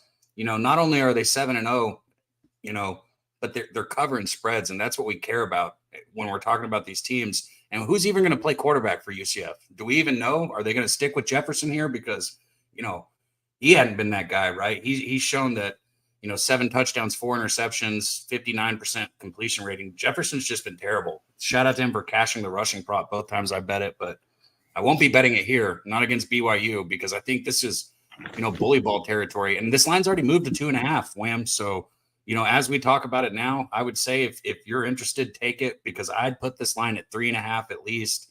Yeah. I'm going to say his name wrong, right? The quarterback at BYU, though, like I'm a fan. How do you say it? Retzlaff? Is that how you say it? Jake Retzlaff? I'm a fan of him. 16 touchdowns, too many interceptions, but, you know, he's and mobile. they just got tested too, right? I mean, they just got tested too against Oklahoma, like on a Friday night, like probably a wake up, because BYU's really been running over. I mean, they smashed K-State, which was pretty impressive to me. I should have been on K-State over the weekend. I know they're not great, but I mean, they still did go to Boulder and handle business, as we're seeing. A lot easier than, you know, not as easy as people would think. But we need to start getting graphics, because we might start getting college football graphics or something, because we got Kong dropping them, Wham already coming in with BYU. I like this. I mean, that's official. You know, that's official. Wham Bam BYU. Yeah, I'm on BYU -1.5. That's official. But BYU -1.5. Yeah, thirsty. When is that game? Saturday, or is it another early one? That game is Saturday. Okay. Yeah, I feel like shit because I haven't even read looked at the college football is like, I love it because I could just look at it and then be like, oh, these, like, right away, and then I kind of like dive in a little deeper, you know. But like I got caught a little last week. Finished really strong. Finished like really my thing strong. with Even BYU with is one last thought on it, because I like to, you know, go into this college football so much. One last thought is they like to play games against, you know, Baylor and some of these teams that just want to run the football, that want to play this slow, methodical game. But they showed this past game against Oklahoma State that they have the ability to do the shootout route also, right? And I don't think UCF has the Central Florida doesn't have the ability to do either. That's a low ass number for fucking BYU against UCF. That's UCF's good.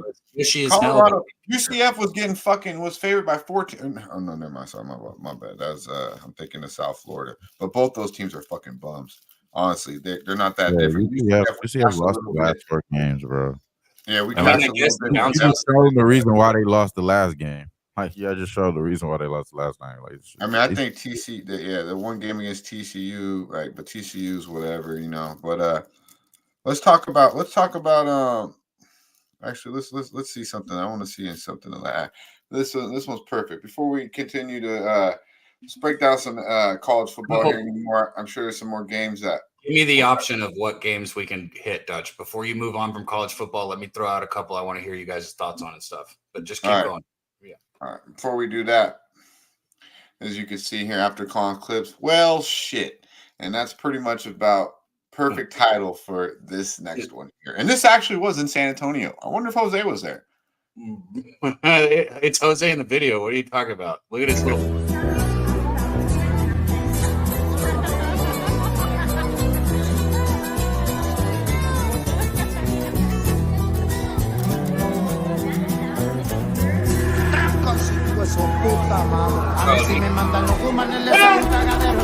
He knew exactly what was gonna happen. That looked good. That Jose knew the whole time, bro. San Antonio, Texas, ladies and gentlemen, you can do that at Pupaloosa 4. Bro, yeah. That well did that shit on purpose, unintended. Well, shit. Oh, that's a funny ass shit, bro. Come from Florida. I've been to SeaWorld. I done quite a few times. I done seen that shit one too many times. I ain't never seen that before. That shit was hilarious. He goes to shits and then splashes the motherfucker. Bro, Jose turned around and looked at his mom too and said, like, it's poop. Like, what's about? And then he got splashed and knew it was coming, bro. Jose knew well time, right, Dom? Right, Dom? Oh shit, he knew it. One more time, Jose. One more time, please. I needed a good laugh. I needed it.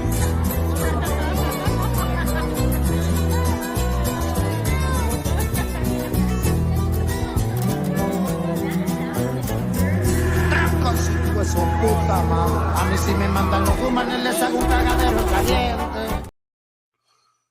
Bro, see, I would at least like close my fucking mouth. He looked at his mom like, oh shit. Oh, that's funny shit, He man. said twice, it's poop. It's poop. Like, that's funny shit, bro. Yeah, man. That's anyways, put in the chat. I want to see something, Jose, if it's not too hard. I want to see Yankees Dodgers. Put a vote out there for the chat. Shout out to the chat, by the way. Still a good number rocking with us. We're gonna keep. We got official NBA coming from two of the best people to hear from for NBA. We got college football that we're still about to get to. Jose will come on, talk some MLB, maybe have some NFL. I'm not sure about that, but if you can, guys, share it. Get it out there really quick. I don't know where the retweets are at, Dutch. If you're looking at it, maybe they're light, man. They're light. Y'all do what the fuck I'm doing right now and go there. Actually, what I was doing is just checking out. So right off the bat, I want to say Vanderbilt minus getting 18.5 at the house against Texas, right? Because all we've been doing is cashing with Vanderbilt and Diego Pavia, and I'm telling you, they got players over there. And now motherfuckers probably really believe me after they beat Alabama, but had impressive wins too. Outside of that, beat Virginia Tech. But Texas might be pretty pissed off here, huh? Yeah, I'm sitting there as somebody, and trust me, I love to hate Texas more than anybody. Like I Georgia beat Texas this weekend. I'm not gonna lie to you guys, that shit felt real good. Hell yeah, it did. Especially when everyone else was on Texas, except for Connor Mack. He was on the Dogs. That was nice. See Mac, shout out to our guy. So I'd say that, but all that being said, man, they're still a good football team, and they're not going to be very fucking chill after that. You know, they're gonna be saying right now in the locker room, look at what happened to Alabama. You know, we lose this one, now we're out of the playoff talks, right? Like Vanderbilt's not slept on the way they've been slept on in the past. So Sarkisian's going to have them ready for this one, I think. Yeah. I don't think I'd fit Texas here. And there's too much talent. There's a lot of talent over there, and they got the score doesn't look like it, but they got punked against the Dogs. They got bullied. I didn't even have to tune in really after that first half because I seen what was happening. These motherfuckers didn't want to get hit in the mouth. Let me sum it all up with one thing. Texas average rush yard per play that game was 1.1. Woo! That's that Clemson D right there. That's that defense they played week 1. So, and we've seen something here. What happened with Alabama was Milroe played the game of his life because Milroe has shown that he can't play like that, you know, week in and week out. What he did against Georgia, he hasn't done since then. Shout out to Tennessee, you know, because Tennessee stays in the picture here. That was the one bet on the primetime games that I was off on was Alabama here. But I would stay off of Texas here. I would stay away from fading Texas here personally. Maybe the over. I do think Vanderbilt will score. It's just hard to take. Like I do think Vanderbilt can score a little bit, but I do think Texas might drop 40. Do think Texas might drop 40. Another one here, Cav. Just and then you kind of see if anything. Let me know. I don't know if you placed any bets yet. I mean Syracuse. You know this one could be Wham Bam. Also, you know you might find this one appealing. That BYU look, I'm looking at it like I really like that one. On Thursday. On that the Thursday night game, and it's Syracuse Pittsburgh. Pittsburgh 6-0. I like Syracuse. I've seen them play. I mean, I watched them play an awful lot. I think it's a fugazi. I mean, you know, West Virginia is not that good. Pittsburgh beat them at home. I know it's a rivalry game. You know, Cal's Cal. You know, so. They're 6-0, but how good is this Pittsburgh 6-0?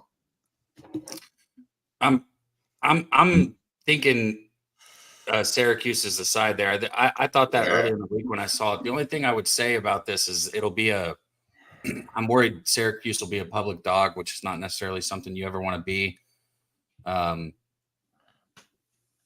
But sometimes these fuckers are just wrong, man. It's like I don't think Syracuse should be getting that against UNLV. They win outright. Look at the total. What do you think, Wham? I think we lost our boy Cab for a Oh minute. yeah, it looked like we lost Cab right there. This is a lot, right? Like this reminds me of the UNLV game. Pittsburgh did lose to Syracuse last year. There's a neutral site. Prior to that, though, they won, I think, about like 10 out of 11 times or some shit like that. Something crazy. Consecutive times against Syracuse. So Pittsburgh is pretty much on this matchup. But you know, new year, new day. It does appear like this is a lot. I didn't have really too much on this game at all, but Pittsburgh has been winning, and then like once you start winning right now and you're undefeated, you're gonna get a lot of love because of the new playoff rule. Everyone expects you to play really, really, really well. Just like what was it for UNLV at that one point? They was expecting UNLV to be in the playoff. Once you lose, you're off the face of the earth. So this could be one of those setup games. You know, Syracuse do get them, but it does appear that, you know, looking at the history matchup, that Pittsburgh pretty much owns Syracuse recently. So outside of that last game that they played last year, but I'm gonna stay away from this game. I do have action though in Colorado State though, similar to this history matchup with Pittsburgh. Colorado State pretty much owns New Mexico. New Mexico was one of my bets that I won last week, over 78 total. That was a shootout against New Mexico and fucking I forgot who the fuck else they played. Utah State. Yeah, they went crazy in that game. Didn't start off like that either. It was a lopsided game to start off there. In this game, Colorado State is expected to be the better team. They pretty much own fucking New Mexico. They haven't lost to New Mexico since 2009, straight up, and they pretty much own them against the spread as well. So this typically is an under spot. I do gotta say that this may be an over spot. Colorado is going to be, I think they're going to be able to score on this team. New Mexico's defense is pretty lax, and Colorado's not really that good defensive. Colorado State is not that much better defensively either. So I think this over is alive as well. But I like Colorado -6. Colorado State -6 at home against New Mexico, who just gave up a big penny. They did win that game, but they gave up a lot of points there. I just think that the defense really sucked there. So I like this over 65 as well, but I'm on the Colorado State -6. So before, because I know everybody wants us probably to get to NBA since that's sooner, and also get Jose up here talking NFL again, because I want to hear Wham, you know, his thoughts on tonight also. But before, I want to say LSU A&M. Come on, the big game of the weekend, right? Big game of the weekend. I'm not even going to weigh in on anything at first. I want to hear you guys' thoughts, and then I'll weigh in on my thoughts because, you know, you guys know I have a lot. Have you looked at that at all, Wham, or have you followed either of these football teams really? You talking about Mexico? I mean, I'm sorry. You talking about Michigan? No. A&M versus LSU. A&M's at home. Oh, LSU. Oh, yeah. So, man, this is one of those games I don't want to. This is a game I want to watch, bro. I think this is a live game for sure. We know it's going to be back and forth type of situation. Actually, honestly, bro, I think LSU going to win this game outright, honestly. I think they are going to be up early, too. So, if I had to pick a side, I'm going to say LSU, but nothing at all I'm involved in at all, bro. Shout out to Steve. Yeah, I'll touch on that in just a second. Let's touch on the chat real quick. Shout out to Steve. I like that, saying get the Vikings now at 3 for Thursday night. Expecting to bounce back. That line should increase against the Rams. Rams a little bit beat up. They did handle business against the Raiders. Didn't look too good doing it. I like that look, though. Tough loss for the Vikings yesterday against the Lions. Our boy Andrew G says maybe the public might be on the undefeated team in Pittsburgh there Thursday night. Yeah, man, Syracuse. It's kind of the same thing against UNLV. I'll probably be on McCord, and I like what Fran Brown's doing there in Syracuse. I like him as a coach for sure. To follow up on what our boy Daby Cap said, and True Teller, I see you, my man. Run up these likes, fellas. Brandon the Great, I see you, my man. Retweet the video, run up the likes. We're gonna vibe out. We're gonna get to an intense breakdown, not only on the 2 NFL games, but both in the NBA games for tomorrow as well. And Jose will touch on his opinion on the NFL, as well as the World Series, man. New York Yankees and the Los Angeles Dodgers. Doesn't get any bigger than that. LSU, Texas A&M, very big game. Also, we have Notre Dame and Navy. I think money could be made in that game as well. We'll talk a little bit about that. I want to hear what Cav and Wham have to say about that. But that game stands out to me. But this game, I like LSU, man. I think it's too many points. You know, I think the Aggies are for real. But I think the quarterback edge is to LSU. I say that the coaches are a wash. I actually am pretty high on A&M's new hire. You know, the old Dookie. I like this guy. I think he's got the he's I mean, I like him. He's offensive line coach. He's gonna play in the trenches, and that's always good for any team, but especially in college football, especially when you got the talent that the Texas A&M Aggies get each and every year, especially this year on that line. So yeah, I would lean under here as well. Hard to say with LSU, but they impressed me against Ole Miss. I think LSU has the better. I don't think I actually know. I definitely think that LSU has the better quarterback and the better weapons. You know, but I definitely huge edge to Texas A&M's front seven and especially the D line. So I think it's a fight 'em, beat 'em up football game. But I think LSU can make the plays to stay in it. So if you're gonna give me 3 right now, I'm gonna go LSU and expect if they lose, it'll be by 1 or 2. I think it'll be that type of game. So I don't, the quarterback doesn't wow me. I know Reed came on and played pretty well for the Aggies. I know Wigman came back and has played well, but I think Nussmeyer's leaps and bounds better than the quarterback for Texas A&M, bro. I mean, Nussmeier throws a lot of really bad interceptions, and that's not something that's going to change. He can throw the ball, he can hit his receivers, but I'd say it's a wash on quarterbacks, if I'm being completely honest. What Nussmeier has is better receivers. That's where LSU stands out, is at the receiving core, which, year in and year out, shout out to LSU. I mean, he's got a better receiving core than Wigman, honestly.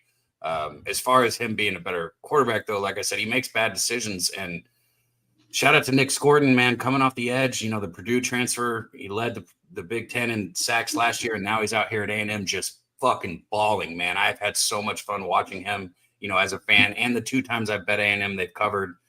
I've thought about taking A&M here at maybe minus 120 at 2.5. I don't know if I want to give it out for people because I don't want it to be too much of a fan bet, but I'm going to be so locked in this game. For me personally, in my bankroll, I can afford to have money on it. I've just got to decide, how much I believe in it. It's hard for me to say how much I do because I think it is going to be a great fucking game. It's going to come down to the end, hopefully. I didn't expect A&M to be here at this point after losing to Notre Dame, but Wigman shit the bed that game. That's, when you talk about bad quarterback play, I know you were tuned into it. You probably were tuned in there. Since then, he's looked a lot better. I'm not sure if I'm a fan of him yet, but I do believe in the offensive line. Le'Veon Moss has done a good job, But who's he played against, though? He's played against what, Missouri and Mississippi State? Arkansas is a pretty good football team. I mean, they got run out of the water by LSU here. They scored 21 against Arkansas. They scored 21 against Arkansas. He didn't play, though. He didn't play against Arkansas. Reed did. Oh, I thought you just said they as like a team. I didn't know you were talking about. No, I know the Aggies are good. I know they're good. I'm talking about this fucking. Oh yeah, Missouri and quarterback who I'm going to have to count on to beat LSU. He played good against Missouri, 18-22. Didn't throw a touchdown, but 18-22 for a lot of yards. And then Missouri is Missouri. I mean, they're not great, but I guess they're okay. And then Mississippi State is fucking beyond horrible. They're really bad. I mean, they made Florida look like Miami. He went in there and he played 15-25, 217, and 2 picks against Mississippi State. 2 picks against Mississippi State and didn't cover the football game. So shout out to Mississippi the more we State's talk about this, man, he's going to be good, man. They finally have something to look forward to. I could have told anybody not to bet A&M against Mississippi State, though. That was an obvious Mississippi State spot. I would have told you A&M wins that football game with 10 to 14 points. Take Mississippi State all day long. So I do know when to bet and when not to bet. Like, I absolutely knew not to bet them last week. That was easy. Yeah, easy I just don't think Wigman is good. So the more we talk about this game, I'm kind of where Wham Bam kind of started it off. LSU gonna win. Julio in the building. LSU. It's a great game. I think it's gonna come down to the fourth quarter. Most definitely. Ryan, a lot of love for Ryan Day in the chat, I guess. Morgan Spooner, 5-0 at home against the spread regular season games before ranked matchups since March. playing. I'm telling you right now, and this is layup for Ryan Day. I'm telling you right now, your disdain for Wigman is making you like Nussmeier too much. He's not as good of a quarterback as you think he is. He makes bad decisions, and he's going to be facing. I think what it is I think Nussmeier is good. I see him. He can make the throws. I mean, kind of like the kid for UNLV. To me, it comes down. I mean, not UNLV, but his receivers against Ole Miss at the end of the game that he was hitting were wide open. It had nothing to do with it's the receiving core. I keep saying that to you. But we'll see, man. I'm just saying he's going to be under a different kind of pressure this weekend than he was under against Ole Miss. A&M's front seven's not the same. I'm just saying. I mean, he seems pretty solid to me. I mean, maybe I'm a little higher on him, but I just don't like the coaching at LSU, and definitely not from an offensive perspective. Like, he got stud receivers, though. We can't argue that. We cannot argue that he has stud receivers. Let's get to it though. Before we talk a little NBA, we got the DVL, the W. All right, the W. I can see Jose didn't DVL league is crazy. Yeah, it's DVL. Jesus Christ, Wham, bro. It was on there, but usually he does say the R word. Jose usually does like pretty much what I ask on the graphic, for the format. But I put DVL and then hashtag or little parentheses WNBA, But so he's like, as you can see, he put WNBA recap. So we seen some MMA locker room said earlier in the show that that they got fucked last night. I don't even know who won, but he said there was some cheating shit going on. There was a lot of cheating shit going on for sure. And this was a WNBA all team. So we'll touch on that, Wham. You can touch on that in a second, but let's take a look at the all WNBA team. All WNBA team. How many dykes you think are on this motherfucking panel here? No. It's not that many, actually.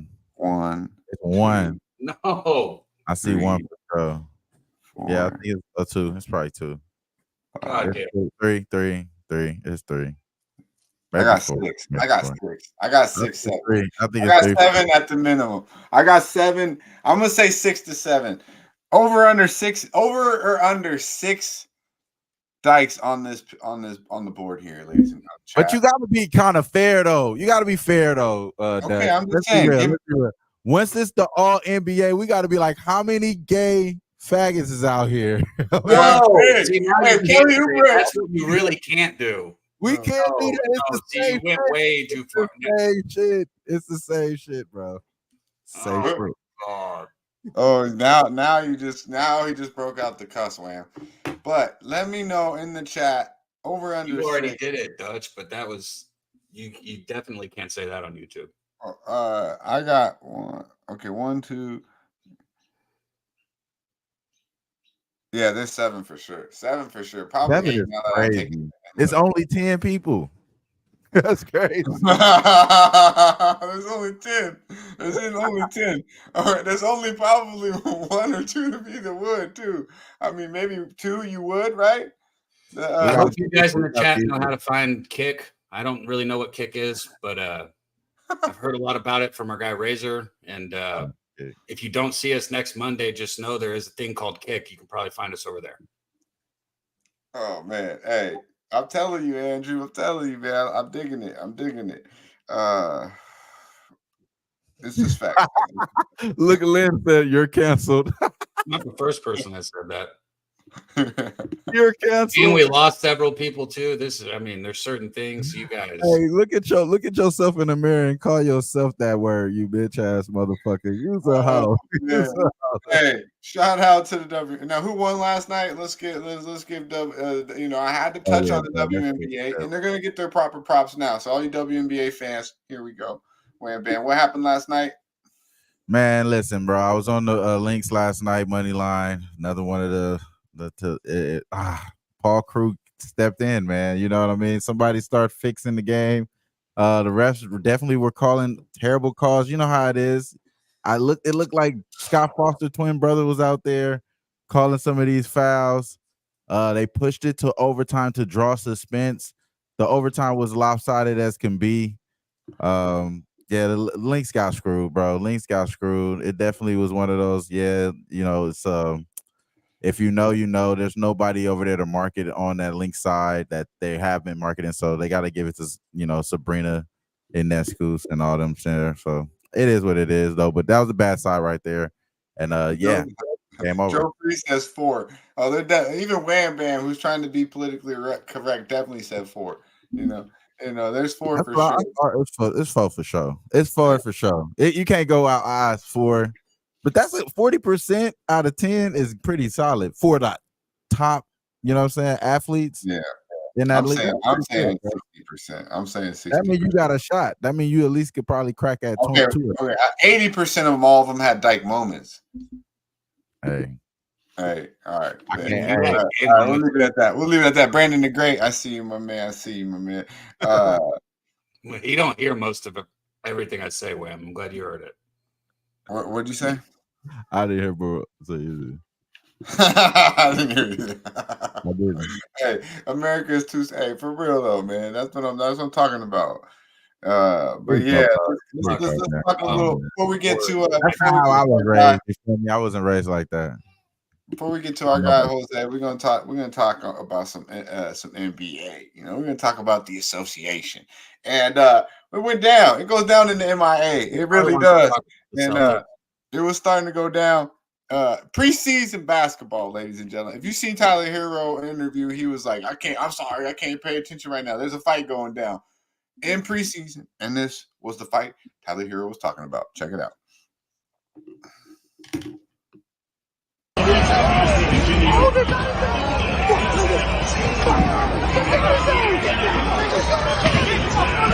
on.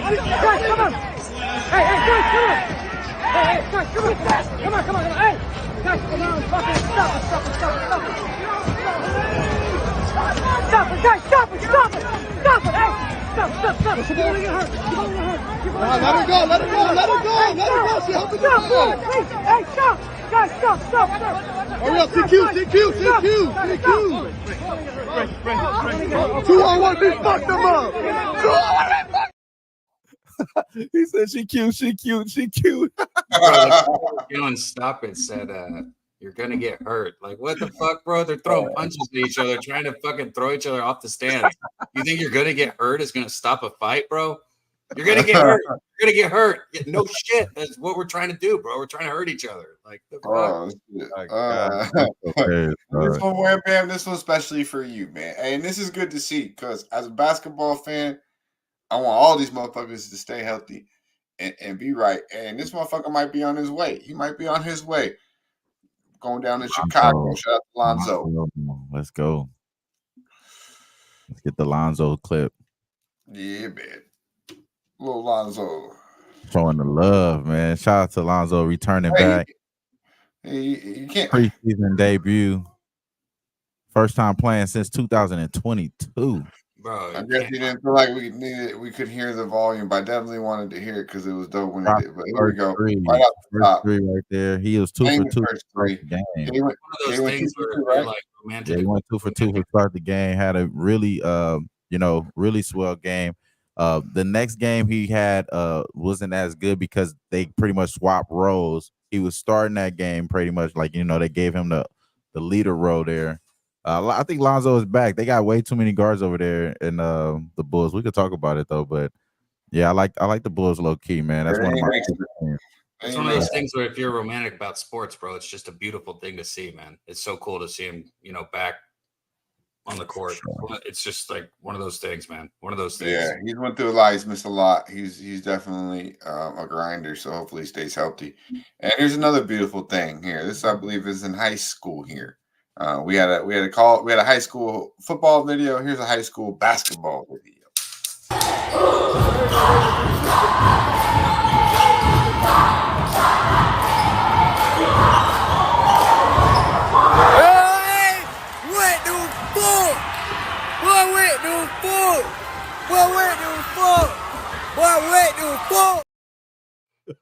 Bro, the camera could not believe what the fuck? He didn't know what he just saw, bro. Okay. I didn't know either until the fucking ball went up in the air. Hey, that was hard. That was hard. From deep, Steph Curry range. Nobody guard that nigga though, man. This nigga could have easily blocked that shit. This nigga shot it from his stomach, man. I was blocked the shit out that fucking shot. Hey, by the way, One of them little people could block that. in the poll, Dodgers are looking at 64%. Wham. I don't like that. I don't like that, man. Y'all start betting the other side, man. Bet the other side, y'all. Stay over there. All right, ladies and gentlemen. No, let's talk about it. Let's talk about it. Let's set it up. I'm gonna set it up. Let's talk about it. New York Knicks tomorrow night, Tuesday night, 4:30, right out here on the fresh side, 7:30 Eastern time. We got the New York Knicks traveling to the Boston Celtics ring night, defending champs, opening night. Wham bam, it's here. That's right. We got NFL, we got college football, we got MLB playoffs. I believe hockey's going on, and now we got the motherfucking association. I mean, let's go. It's a beautiful thing to be alive. To have the count juiced up and to be ready to fire bullets. And we got the Knicks right now getting 5.5, total of 224. We got the new look New York Knicks with Miles Bridges. Mikal Bridges, excuse me. Mikal Bridges, that big cat Anthony Towns. Losing, obviously, Julius Randle and DiVincenzo. Okay, now they bring it. Now Boston pretty much got the same damn thing. Same goddamn thing. Another year with Drew. JB looks locked in. Jason Tatum looked ready to go after the disappointing Olympics, even though he's carrying the gold. Maybe a little lack in size. They do bring back in. They got Cornette, and obviously Al Horford's going for one more rodeo. Big game here. Ring night. What are we doing here? Jalen Brunson, obviously, big time player for the New York Knicks. The starting lineup for the Knicks looks damn good. It's going to be Josh Hart, Jalen Brunson, Josh Hart, Mikal Bridges, OG, and Cat. I mean, it don't get much better defensively on that side. And of course, on the other side, you know what you're getting from the Boston Celtics. Talk about it, my friend. What a time to be alive. October is a great place where, like you said, you laid it out, bro. We got the hockey season kicked off already. We got the NBA kicking off, the NFL in full swing, and you have playoff baseball, World Series baseball right now with two of the most historic franchises, the Yankees and the damn Dodgers. Come on, man. This is the best time to be alive. And to start off the NBA season, we get to see the Boston Celtics in rare form feeling disrespected on ring night, going up against a team that probably everybody's expecting them to possibly lose to in this opening game against this newly acquired Karl Anthony Towns led, maybe the Karl Anthony Towns led New York Knicks team. Obviously, Jalen Brunson is there. He's holding it down, but I don't know, man. I think Karl Anthony Towns is going to have a big impact from the shooting perspective here. He lost. They lost DiVincenzo, one of those guys that was shooting up the storm in the playoffs for him. Jalen Brunson is an inside out type threat, and his presence here, I think, is going to be interesting to see early on. How he's going to be able to adapt through all these new shooters, new offensive weapons that they have in Mikal Bridges and Cat. I think that's going to be interesting. And now you can even get an OG and Ginobili who's healthy coming in here, hasn't had any injuries coming in this offseason. Knicks looking good. Ring night is something I normally like to fade, though. You know what I'm saying? Normally I like to go up against the team that's getting their rings because there's a little soft spot. They got their family here. Everybody's, excited for the season. It's a long season. And it normally is the one I would like to go against. But Nasty Nate dropping those clovers in the chat right now. I agree with everything my brother is probably feeling here. I think the Celtics showed us right now, ever since the Olympics started, some of those guys have been disrespecting. Jaylen Brown won Finals MVP, didn't even get on the roster. You know what I'm saying? Over one of his damn role-playing teammates in Derek White. And then Derek White, he comes into this preseason playing like he still got to get a damn gold medal. I mean, these guys are just one of these craziest times. Jason Tatum, pretty much the laughing stalker of the damn USA team. And they coming in here, with Al Horford. I thought he retired. I thought Al Horford retired, but I guess he's back. I guess Al Horford is back because they said we're going for another championship. It's already in the script, and I think it is in the script. I think Boston Celtics is going to win the East. I think this is a good game to show that, yeah, the Knicks are good. They got a good team. They're gonna run their team players dry. So the team that you're seeing right now, this is not the team that we're gonna see in the playoffs. We already know what type of Tom Thibodeau coaching he's gonna do. Their starting five is gonna pretty much run 40 minutes in this game, probably. You know what I'm saying? While the Boston Celtics is gonna have guys like Kornet coming off the bench shooting the lights out. So I like the Celtics here. I like them full game. If I like anything on the Knicks side, it's gonna be Josh Hart. You said they're starting lineup. He's gonna be the starting shooting guard. I think he's gonna be the best rebounder starting that shooting guard. Josh Hart rebounds over 7.5 is minus 140. I did take it juice though over 8.5, which he has to get 9 at plus 105. I think Josh Hart has a good shot of getting a double-double in this game at plus 420. Of course, it's got to be plus 420 on the Sesh. It's only right. I might as well just make that official. God damn it. You know what I'm saying? Because I think Josh Hart is going to be a double-digit swab. But we're going to have enough time to talk about this later on today with my dog, Dutch. So I'm not going to go too detailed. We're doing that show today? I think so, bro. That's what I thought. Yeah, I think so. I was going to say, I'm not going to sit here and like be on the sidelines all year while we talk about this either. So I'll weigh in and I'm going to bet also. But on this one with the Knicks, right? Like I agree with you, Wham. Like they're going to be a really good basketball team this year, but isn't going to take a little bit for these new pieces to mesh, right? That's one of those things I always think about when you got new pieces coming into a unit. Like it's going to take a little bit to get comfortable on the court. I would think, but it's one of the most ironic moments though, Cab. This coach is a former coach of Karl Anthony Towns, and the player, Mikal Bridges, is coming into former teammates of Jalen Brunson and Josh Hart and all those guys. Talk about Mikal Bridges, though. Yeah, you're right. You're right, Ram. But so they're pretty much getting into a team that's kind of already playing with each other. You know what I mean? Like, but still, though, like I feel like Cat, it's going to be different. He ain't never played with a player like Jalen Brunson who has the ball in his hands like that. Now Josh Hart, I love the Josh Hart look because he's going to be the do everything type of player. OG, it sounds nice, but this motherfucker don't play half the games, So I do agree though, because OG didn't even really, he wasn't even a big part towards the end. So they're bringing him still in. Mikal now he's changing his jump shot. I'm seeing this shit. That shit don't look like it was just fine before. What the fuck's he doing? It's got a little hitch now. It's got a little hitch in it now, bro. I'm like, what the fuck is going on with Mikal Bridges? Hey, Anthony Edwards was like, hey, that boy done changed this jump shot. Yeah, and then I started watching. Anthony Edwards was like, what the fuck? Like, how are you an NBA player making 200 million and change your jumpy? And New York's probably like, what the fuck's going on? Because that shit don't look smooth. I'm gonna tell you that right now. He'll bring the defense, but he's there to make open threes and spread the court. And if he's shooting like that, I mean, that nigga under, huh? It might just be some bad videotape or something. But whoa, I gotta see it. So I agree with Cap though. It's gonna take a little time. Cat, he's a new player. Mikal, you bring 2 new players into the starting lineup, and you're still trying to bring OG, who didn't really play too much of last year. The bench, until Mitchell Robinson comes back, they're kind of light in the ass. They are going to count a lot on Sims because they don't have, obviously, no more Hardenstein, who I think is a big loss for them. So I think it takes a little bit of time for the Knicks. I think the Knicks will be a bet on team in the regular season because Thibodeau plays his guys. You know what you're going to get out of them. Mm-hmm. If this was the Knicks roster from last year, I'll be on them. I'd be on them tomorrow. But this is a new team. I think Boston has a chip on their shoulder. I pretty much echo everything our boy Wham Bam said.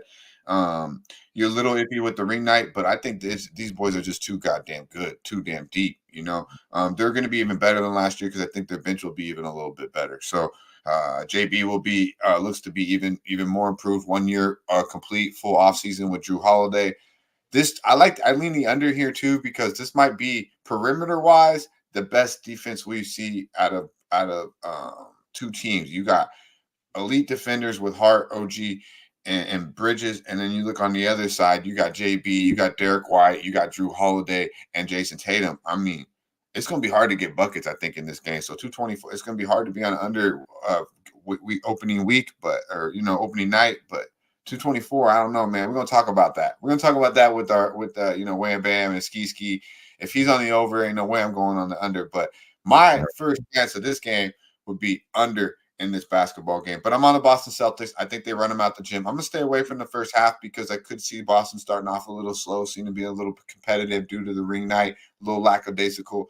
But it's 4 quarters, ladies and gentlemen. To me, Boston is on a whole nother level than damn near anybody in the NBA. So they're going to continue to strive, and we'll make money off of a low number opening night in Boston, in Beantown, baby, and I'm awfully excited for it. And our guy Collins Clips once again gave out Boston first half full game minus 120. All they got to do is be up at the end of the first half, and obviously win the fucking basketball game. Let's get to game number 2 real quick, and we'll talk a little bit. And we got I forgot, I didn't know we're doing that show later today, so we'll break these games down a little bit more into detail.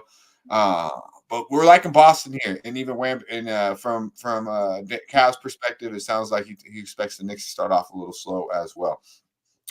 Let's talk this one, man. We got Minnesota coming back. Obviously, the new addition of Julius Randle and it's not delivery, it's DiVincenzo. Shout out to our guy Papano. Minus 1.5 in La La Land, in LA, in our boy Wham Bam's backyard with the LA motherfucking Lakers. The newly acquired Bronny James. Probably won't see him tonight, ladies and gentlemen. Probably will not see him or tomorrow night. But you will see Dalton Knecht, who can play some motherfucking basketball, bringing in pretty much the same damn thing as last year. Hoping to expect a lot out of Cade Benson. AD looks ready to rock and roll. Obviously, you got year 20, I believe. A lot of motherfucking years in LBJ, and still looks refreshed, ready to play some basketball. You know he'll be ready for game 1. Big game here.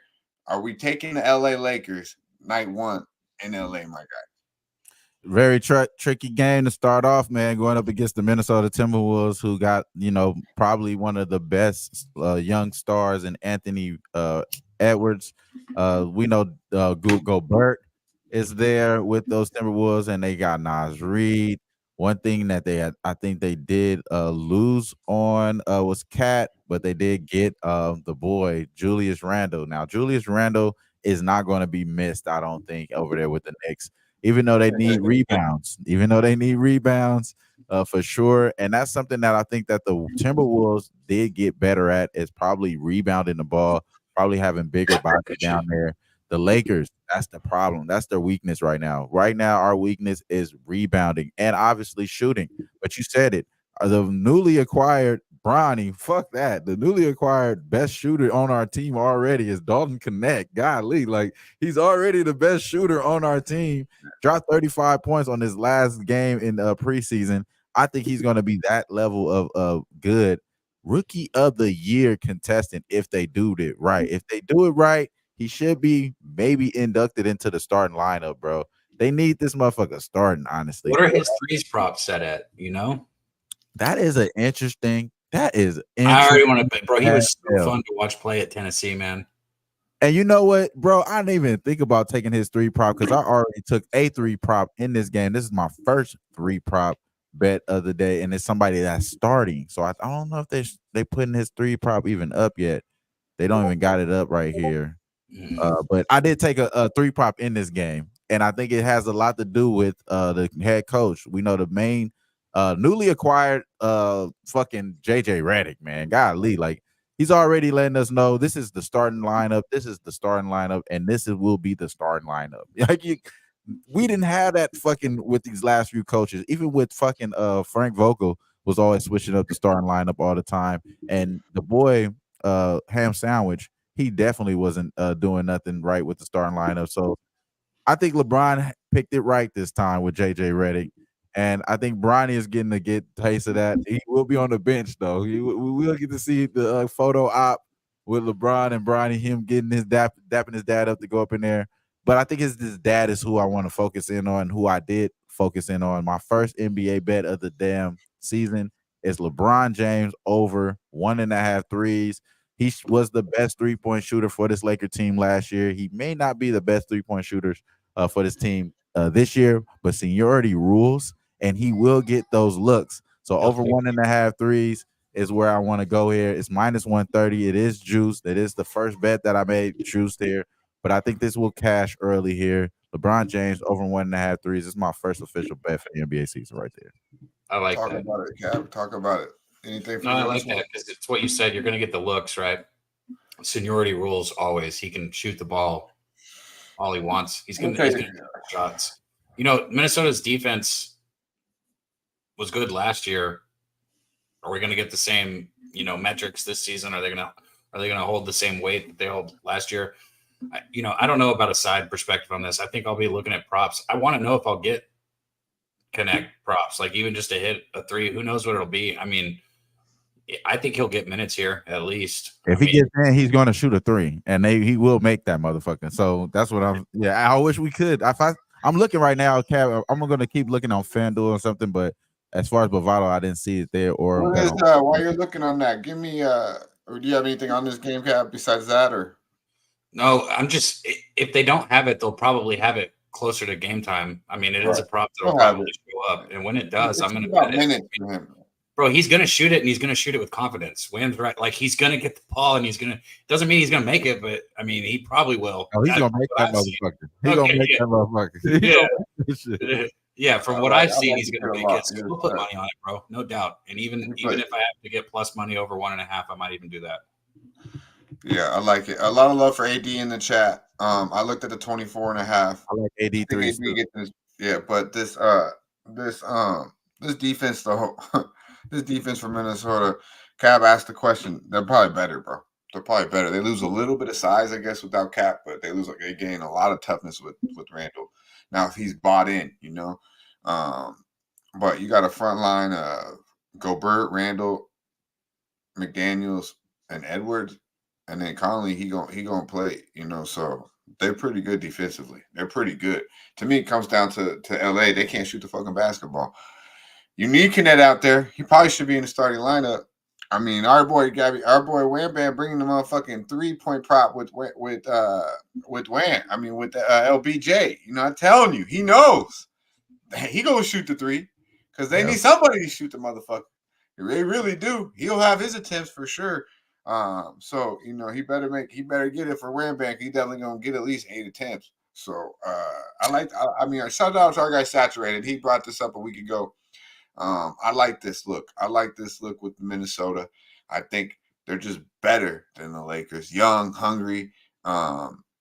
This fits into Randall fits in better than fits in real nice to this because he doesn't have to really be that. Now, if he's out there just chucking away 3s and doing whatever the fuck he wants, that's crazy. But I talked about him earlier. Not delivery, DiVincenzo. I like over 10.5. I think our guy right here. Chase actually is in the same rotation as me right here. We're in the same rotation. He said 3 props. Shout out to Chase J, new name in the chat. I'm not mad at that. I'm sure when they're talking these 3 props, that's what I was going to ask. But over 10.5, that's what I was going to have Wham look up. What's the 3 prop for DiVincenzo? But because that sounds like about right. But over 10.5 seems like it's going to be good. 2.5 plus money. 2.5 plus 110 for DiVincenzo. If you get the 1.5 is juice. Yeah, so I'll stay off of that. But I like over 10.5 for DiVincenzo. Been playing nice, man. Been playing nice. He's got a chip on his shoulder. Averaged 15 last year for the Knickerbockers. Obviously, we've seen him talk that shit to Brunson's dad and shit. Like, he playing with a chip. Got 17, got 16 last 2 times out for preseason. Confident. I like where Chase J's at. I think he gets 10.5 pretty easy. He's gonna be playing big minutes, 6-man role of the year here candidate. DiVincenzo gained a lot of confidence with the Knicks last year. I think he can attack the rim. He can put the ball on the floor, and he can obviously pull the fuck up. So I like the Timberwolves, and I like DiVincenzo. Before we get to that's what you would. Have you bet either of those yet, or no? No. Okay, so we got a couple bets though. At least I'll look for the Dalton Connect too. I'm gonna bet it. It's over 10.5, so I'm gonna bet it. I'm just asking. Yeah, no, you bet the first game though, so it's all good. I was just asking. Yeah, hey, no, I honestly like. I'm honestly like. I'm tempted on the prop market because I like AD too over 24.5. But then you look at the defensive line, that I could stay off of that. But DiVincenzo seems like 10.5 is pretty easy, But I don't want to start my NBA season with losing NBA prop bets. I'll just be quite honest with you. The props have been treating us pretty good in college football. NFL, the NBA I've found because I bet them a lot. Sometimes now you can look for a reason like seniority, like Wham's talking about, or maybe somebody taking their first few shots, like connect, like Tonight, as far as like Tuesday night players, tonight, you get Wham. Go ahead, my fault. Go ahead. I was just gonna say, other players, I like to wait a little bit, just like fucking baseball. I'm not rushing to the window to bet hitter props at the beginning of the season. You understand? It's like hitting is a rhythm, shooting the basketball is a rhythm. Like, not saying that people are out of rhythm, but you get in sync as the season goes. So early on, you get a conviction and a reason for props. That's all I'm saying. DiVincenzo is new player, new roster. Now he should play with a chip, but I don't know how he fits in perfectly. I think he'll fit in just fine. But how many minutes is he going to get? Type of shit is he going to come out and just get, or he gets fouled, blowouts. Like, this shit just, I don't want to start really weak open mind with it, but I'm pretty sure I'll be on it. But before we get to anything else, we got our guy. It looks like he slide. Is he back there? I can't see. Yeah. Okay. Our guy. That's what I was going to say. Pump it up in the chat. We got 2 more people coming up, more bets. We're going longer than usual, but you guys got to stick around and show us that you want us to do it. So pump it up. Let's get our guy in here real quick. We'll do a hot minute with our guy Money Meals, MMA Locker Room from Long Beach, California. Let's go.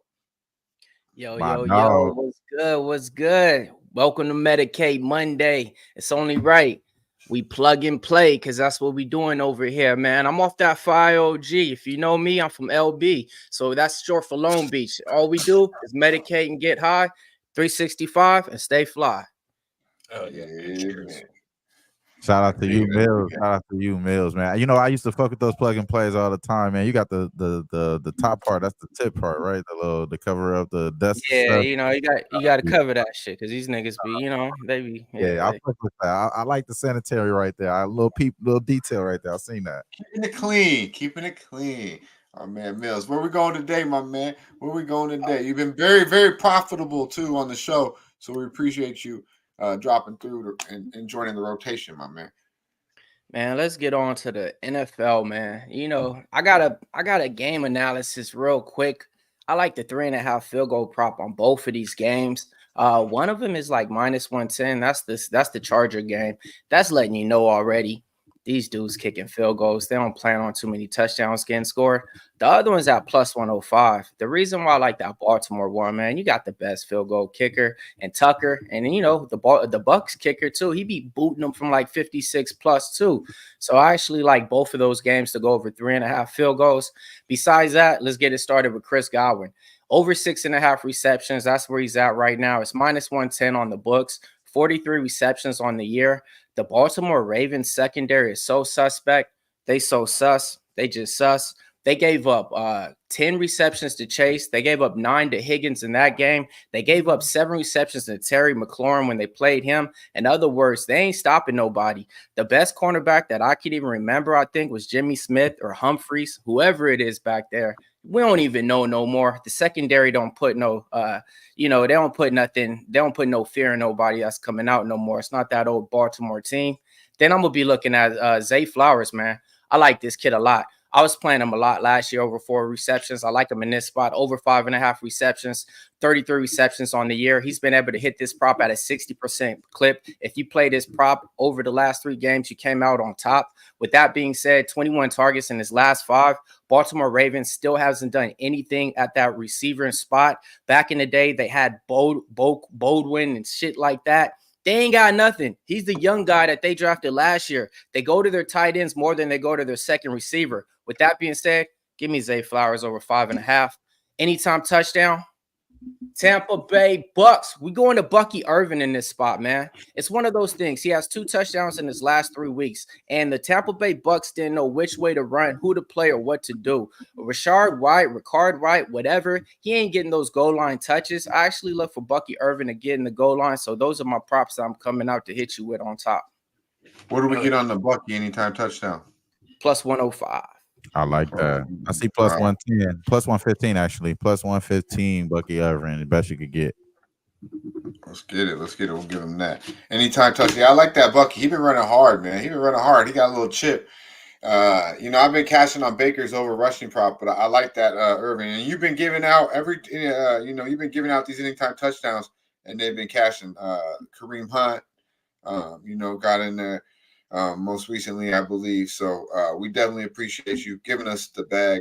Now, I know you're a baseball guy. Anything on this? Anything you want to say to the future I see you got the Yankee cap on.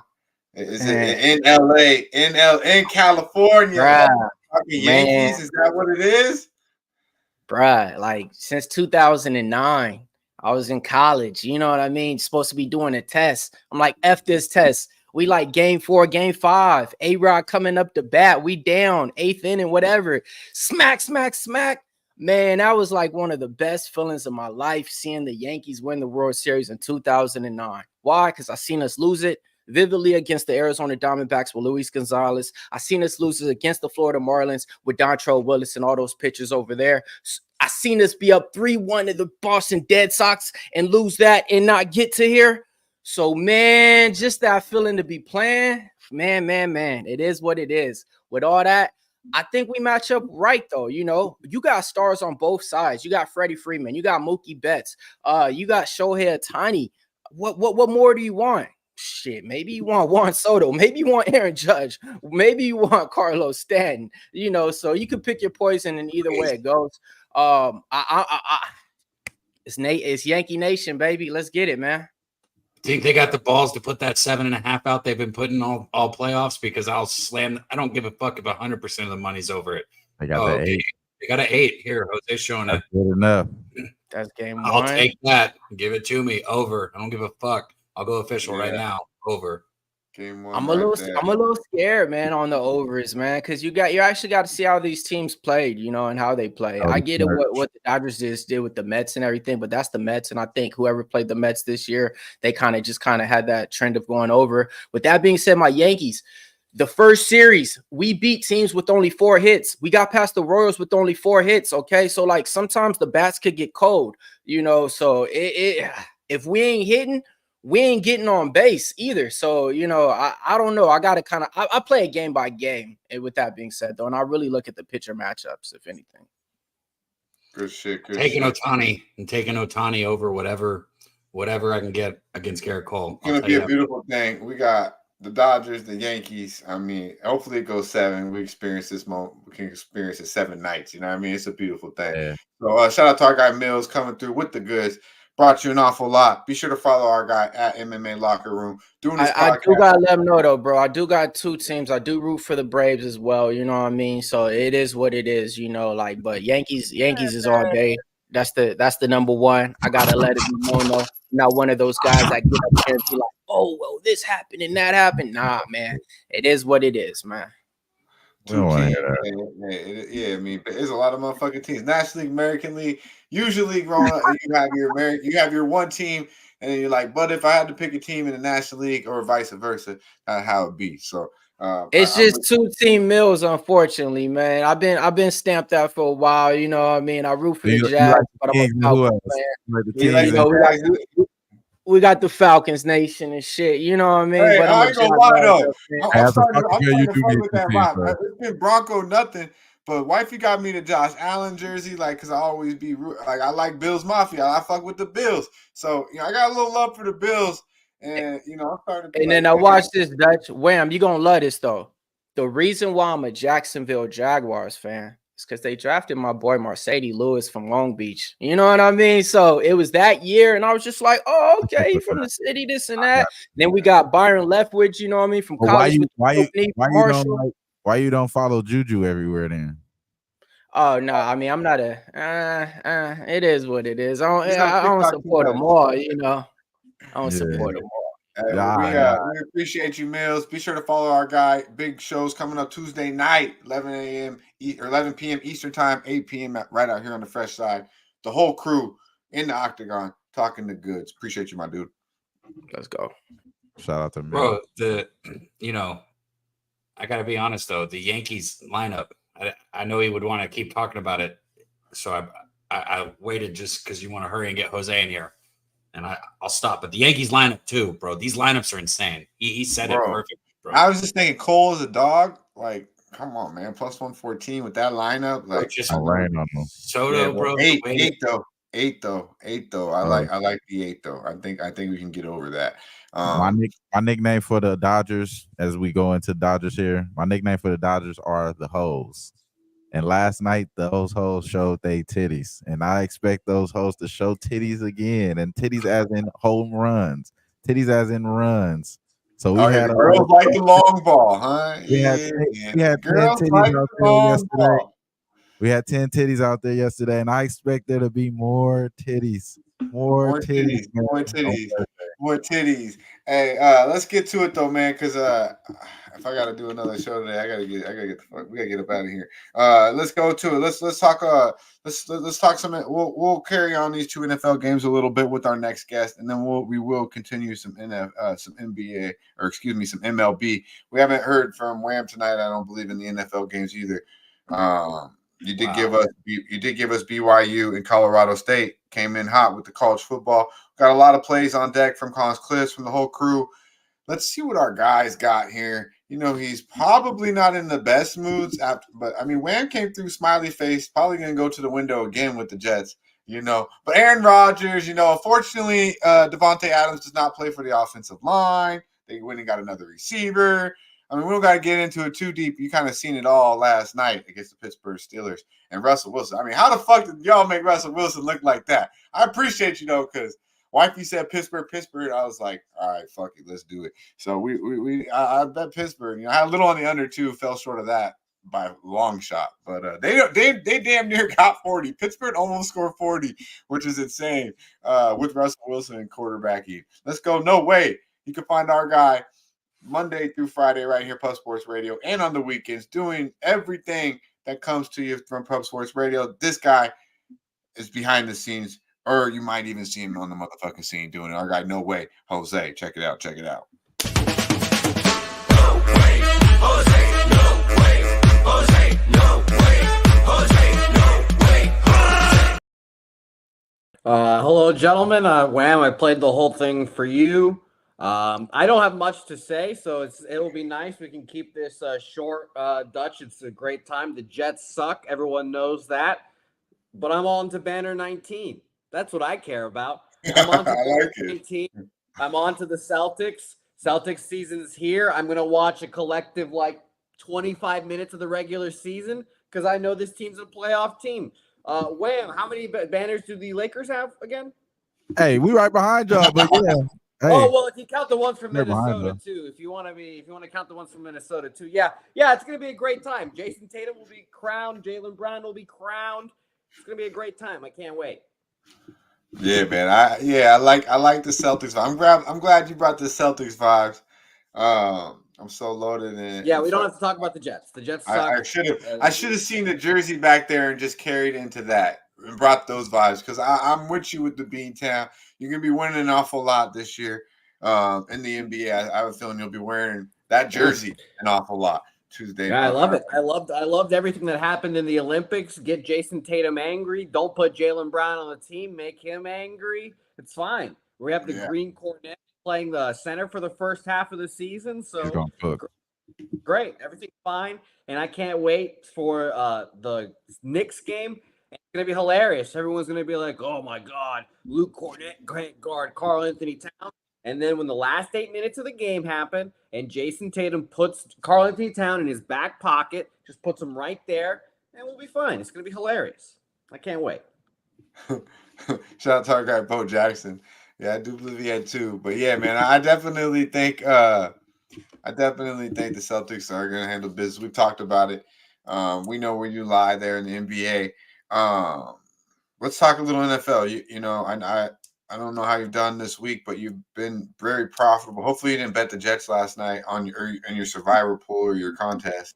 I did not, but I'm still 1-3 this week, thanks to the Minnesota Vikings, the stupid ass fucking 49ers, and our classic Packers that didn't cover for us either. But so that's pretty disgusting. So I had that's random you said that because those were my three bets during the day, and I lose obviously with the Vikings and the Packers, but I had the Chiefs. So that was the only one. Like fucking disgusting. Yes, it's very relatable. By the way, shout out to Emily. She says, why does Jose look like a mid-jet today? So that's nice to see you as well, Emily. Appreciate you. It's probably because you saw the SeaWorld video earlier. It's probably because of the SeaWorld video earlier. Mom Duke sitting back taking shots at it. Oh, that's Oh wow, that's Dutch's mom. Now we know where he gets it from, Jose. It's great. Well, that's hilarious. That's even funnier. Shout out to the moms in the house, man. It's definitely because of the video. Oh, that's hilarious. Oh, fuck. Let's get to it. Jose, so you said 1-3. That means you have one of these games tonight that you like. That is indeed accurate. Yes, I am on the Arizona Cardinals here. I was shocked to see them as underdogs in this game. I don't believe in the Chargers that much. They have a coaching advantage, obviously, but I just don't think that the Chargers will score with the Cardinals. Obviously, in our contest, it's 2.5, so I like that number as well. But I think they win this game outright, to be honest here. I think the Cardinals put up 28 points, and I just don't think that the Chargers can get there. I don't think they score 24 on their own. Better quarterback on the Cardinals side, in my opinion. Obviously, Jim Harbaugh is a very good coach, so you think how many points Arizona's going to score tonight? You said 28. I think they get 4 tutties today, 2 in each half. Whatever one happens, if I do not think the Chargers score over 24. I like that. You realize that the Chargers haven't given up more than 20 points all year? I do. I believe in the Cardinals. I think the Cardinals are a great offense. You like Kyle Murray? I do. And he's an Oklahoma quarterback, and I fucking hate Oklahoma. But he's the only. He can wow you. He can wow you. But that defense can also disappoint you. Absolutely. Often, you know, that is the hope that their defensive head coach gets his shit together and puts a good defense together. So I'm going to trust the Cardinals. I've got them plus 2.5. I think they win the game outright. So I would take a money line here as well. But I am a Chargers boy today. Or excuse me, a Cardinals boy today. Wait, I think you had it right. Wham bam. What are you talking? What are we talking here? Yeah, this is the game is I mean, do I trust the Chargers defense to hold these guys to what you said, 20? They haven't allowed anybody 20 points. Best team they play is Kansas City. Kansas City offense isn't as good as Arizona's. I'll tell you that. That's for sure. I think Kyler Murray's played a lot better than Patrick Mahomes this year. I'm just going to be honest with you. I think Kyler Murray's played a lot better than Patrick Mahomes this year. It's just the Cardinals defense sucks ass, man. Like that's the caveat here is that the Cardinals defense suck. They're allowing opponents pretty much to do whatever the hell they want down the field. Both of these teams. But the level of competition is just quite far, way better on the Arizona side. They play Green Bay, they play San Francisco, play Washington, Detroit, Rams, Buffalo. Like, bruh, they play fucking damn near everybody that's good in the damn NFL.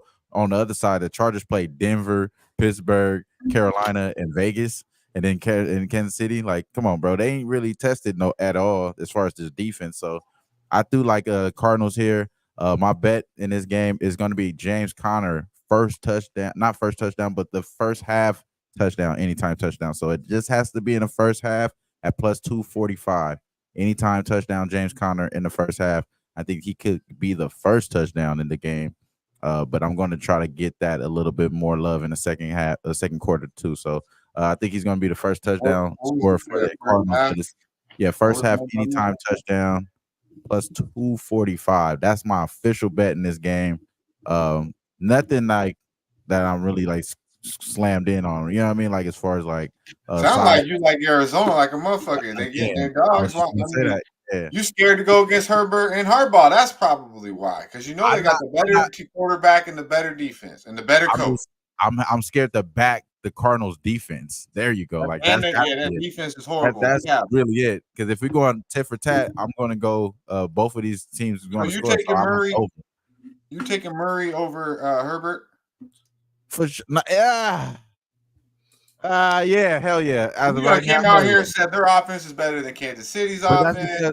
Bro, you got to think about their they probably playing better defenses than the Cardinals, but the teams in general, like, come on, bro. Let me know in the chat. Are we right? I'm Herbert every day, twice on motherfucking Sunday over Murray, and I think he's got. He has his moments. You don't play Call of Duty. You sound like Wham Bam.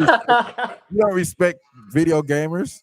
Yeah, Wham Bam taking Murray over here. I think Jose is on the Murray train. Obviously, talk a little sense into these guys. Cab. No. Are you going Arizona and Murray too? And with the where you You betting Murray's rushing prop? No, I just don't think I'll bet this game. If I'm being honest, what a gross football game, in my opinion. The Chargers, like you said, who have they played, man? I guess Cardinals, maybe first half because Yeah, you'll get the Chargers just played the Chiefs and held them to 17 points. But go ahead. right. I guess you could say that, but yeah, I'm not betting it, so it don't matter. I don't have much to say about it. All right. Well, I'll be betting the Chargers tonight. I like Herbert. I hate to see, they hate to hear that my boy's on the other side. And sounds like Jose really needs this one too. But at the end of the day, the bye came at a perfect time for the Chargers. It really did. They had a bye. They were beat the fuck to shit. You could say who they play. I mean, yeah, it started off week 1 and 2 pretty light. Raiders and Panthers. After that, they beat, they played Pittsburgh.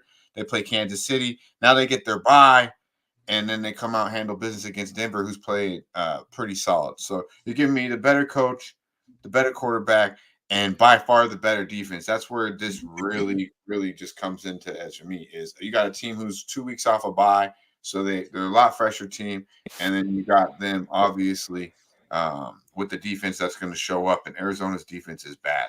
So we can talk what we want about the quarterbacks, hand in hand. Obviously, Arizona has Marvin Harrison Jr., probably the best wide receiver on the field.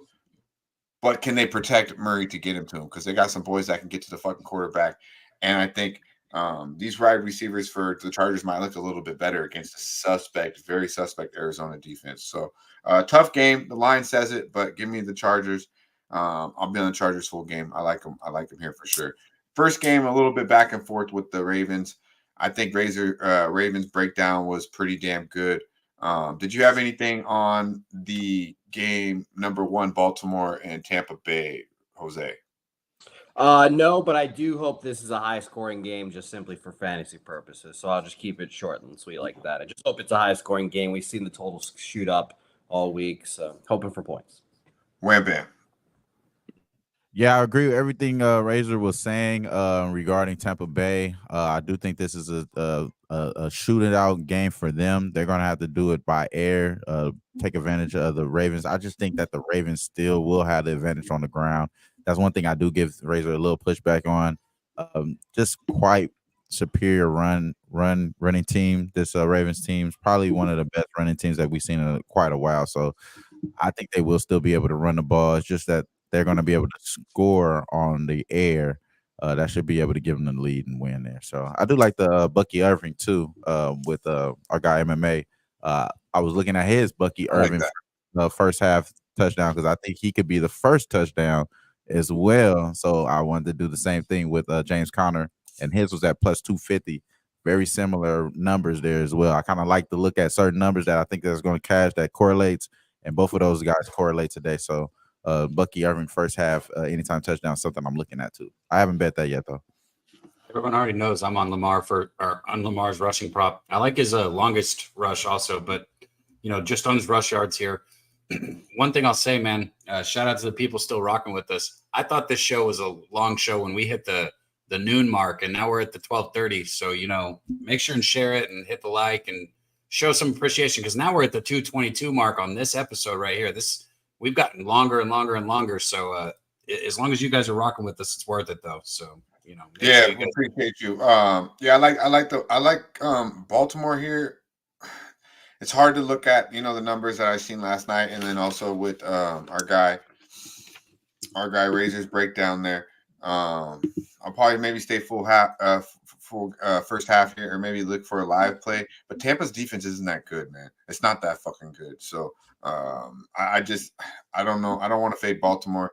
I don't want to be relying on Baker Mayfield, who just had 3 bad interceptions against New Orleans, gave up fucking a ton of points to Spindler Rattler and the New Orleans Saints without Olave. They lost both receivers in that game.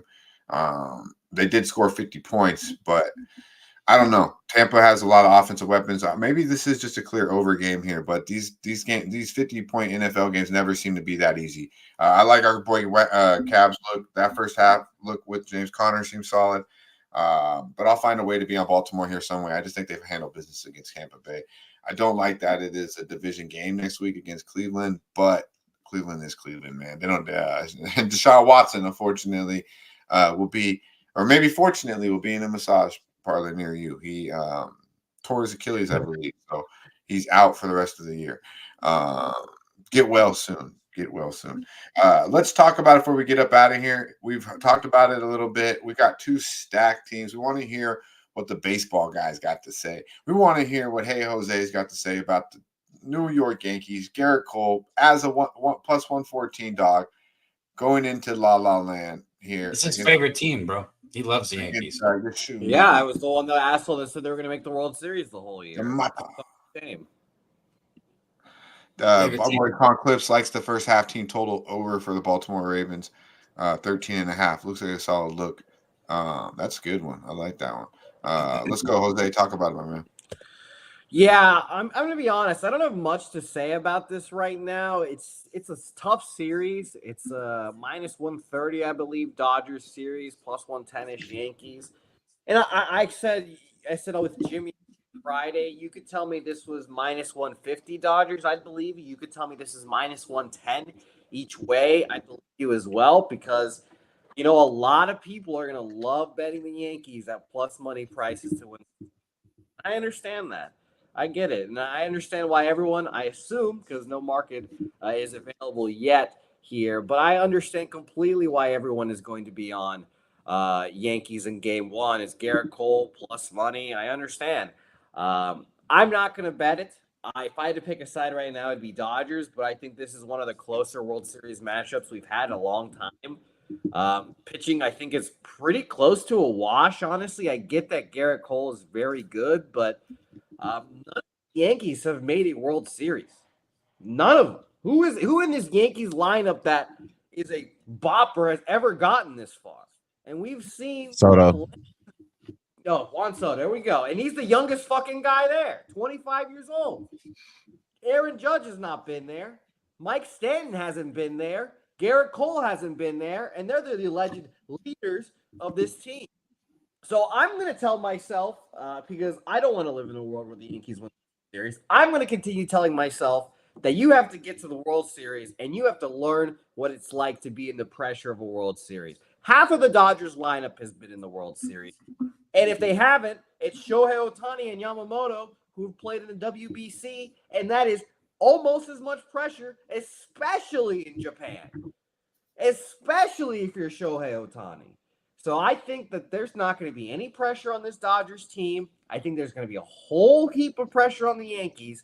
And I think there's going to be a lot of pressure on Aaron Judge to come through. And he's not a big-time player. He's a small baller. And the only guys in this lineup that I'm worried about in the postseason, Mike Stanton, who's a fucking beast in the postseason because all you have to do is hit home runs, and that's all he does. And Juan Soto, who's 25 years old, ready to go cash out a $700 million contract at the end of the season, hopefully with not the Yankees. And, I don't know how he's feeling right now. So I'm leaning Dodgers, but do I want to lay minus 130 with the Dodgers on a series price when I think both these teams are pretty even? And would I be surprised if we got 7 games? No. So I haven't bet anything yet. I'm still waiting on the market to develop, and I expect the line to keep trickling down towards the Yankees in game 1 because everyone's going to be like, I love Garrett Cole, plus money, blah, blah, blah. But Garrett Cole's a small-time pitcher. He's not a big-time pitcher. He's a big coward, and we know this. So I can't wait to see this game. But, obviously right now I'm Team Dodgers. So. Dutch, you got so mad at me when I said anything negative about Garrett Cole. You're just going to let him do all that? Well, I just honestly I was tuning him out after a minute, but he, no, I'm not surprised.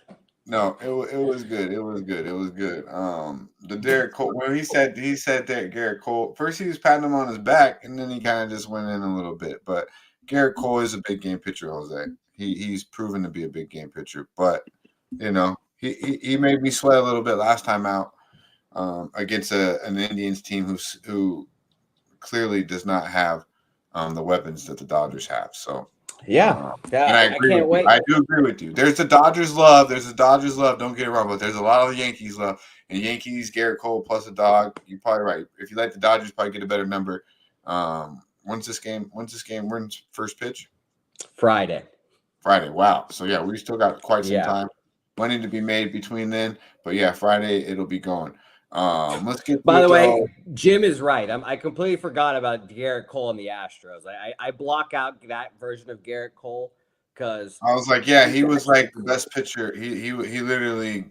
But then he got crushed against the Nationals in the World Series, unfortunately for him. So, yeah, I mean, you're right about that, Jim. I'm going to continue to let the market mature, but I don't trust Garrett Cole farther than I can throw the guy. And let me tell you guys, I can't throw him very far. Oh, he did lose to the Nationals. That's right. Yeah, he got roughed up too by the Nationals. That was Team of Destiny, blah blah blah. So sometimes he just seems to throw his shit. Like, I mean, Cab can kind of relate to this obviously a lot more, but sometimes he just seems to find the plate. Like, it don't matter how hard you're throwing, you're just gonna put it right over the plate, man. It's just sometimes it's too much of the plate with him. But he's definitely to me the best pitcher remaining. We've touched on that. Big Negroni, we see you, my man. Appreciate the love. We've seen your NBA talk too. Yeah, we're gonna be talking a lot of NBA here. Big game. Tune in later on today if you want to talk some more NBA with Ski Profit, YouTube. You know, we'll get on there. We'll talk some good stuff. Be sure to tune in tonight right here. Double stream, double money to be made, live money to be made. Pub Sports Radio, Jimmy the Bag, the entire crew. You never know who you're gonna get come through. 4:30, probably about 3:30 here on the fresh side, 6:30 Eastern time. I'm sure they'll be going live, getting you ready to rock and roll. So Pub Sports Radio is the place to be, not only on Monday mornings, but throughout the night and throughout the week as they bring you content throughout the morning and the end. So show some love, subscribe if you have not. We appreciate everyone who's hit the like button. If you go to Pub Sports Radio, retweets, follow them on Twitter, and you'll get all the plays and all the show times as well. Wham Bam, what you got going for the rest of the week, my guy? Yeah, we're gonna do like you said, show with Ski on the OG crew all week. Wham Talk will be after 5 p.m. on Wednesday. We're gonna do a Wham Talk all year. It's gonna be live during NBA games, so we're gonna be trying to hit live plays, not focusing necessarily on pregame bets as much. And then futures. As far as the NBA, we'll talk about that today on the Ski Show. And then, NBA, we'll be back here again on Monday. You already know where to find me here. Hoop Banging Sports Talk. I'll be all locked in on Thursdays with all that. I'll probably be in Vegas this weekend, though, so I might not be doing those shows and shit like that. But, yeah, man, let's get to the money, though. Hell yeah. Huge Anus, my dude. I see you guys talking about the Chargers defense. How many players were out against the Chiefs? And the Chiefs score 17 points against these motherfuckers, man. It's a system over there and against the Chargers. Like, they've been hurt. They've been out. Like, I mean, so it's nothing new. I mean, they went to Denver and handled business, and say what you will about Denver, but Denver, it's a tough place to play. It's a divisional game. Chargers went there and pretty much punked them. It wasn't as close as the score says it either. So, Jose, talk about it, my man. Yeah, just follow us all on Twitter machine. Follow us on YouTube, obviously, as well. Pub Sports Radio. Do the damn thing. You guys all know this by now. What's funny, Cab? What's funny? Nothing, bro. I'm just reading the chat. Can I not laugh? But look at how sensitive he is. I can't even. He just assumes it's about him if I laugh. Wham. I want to know what the joke is. You know, I'm fucking. I just smoked 3 joints over a 2.5-hour show. Sorry for laughing. My bad. Yeah, what the fuck you laughing, man? No, hey. Working hard out here. Working hard. Right. Okay, yeah. Santi Samuel, yeah, he's a big piece. Murray can't really throw a football, though. That little motherfucker just trying to run. He's just trying to run, bro. He's just trying to run. There we Wham's go. disappearing into his green screen right now. So. It's about that time. Be sure to follow at TrotWam, follow our guy Jose. Talk to the people, Cap. Let's get the hell out of here. Yeah, we appreciate you guys in the chat, man. You know the vibes. Stay high, motherfuckers. Disappear. Let's go to the window.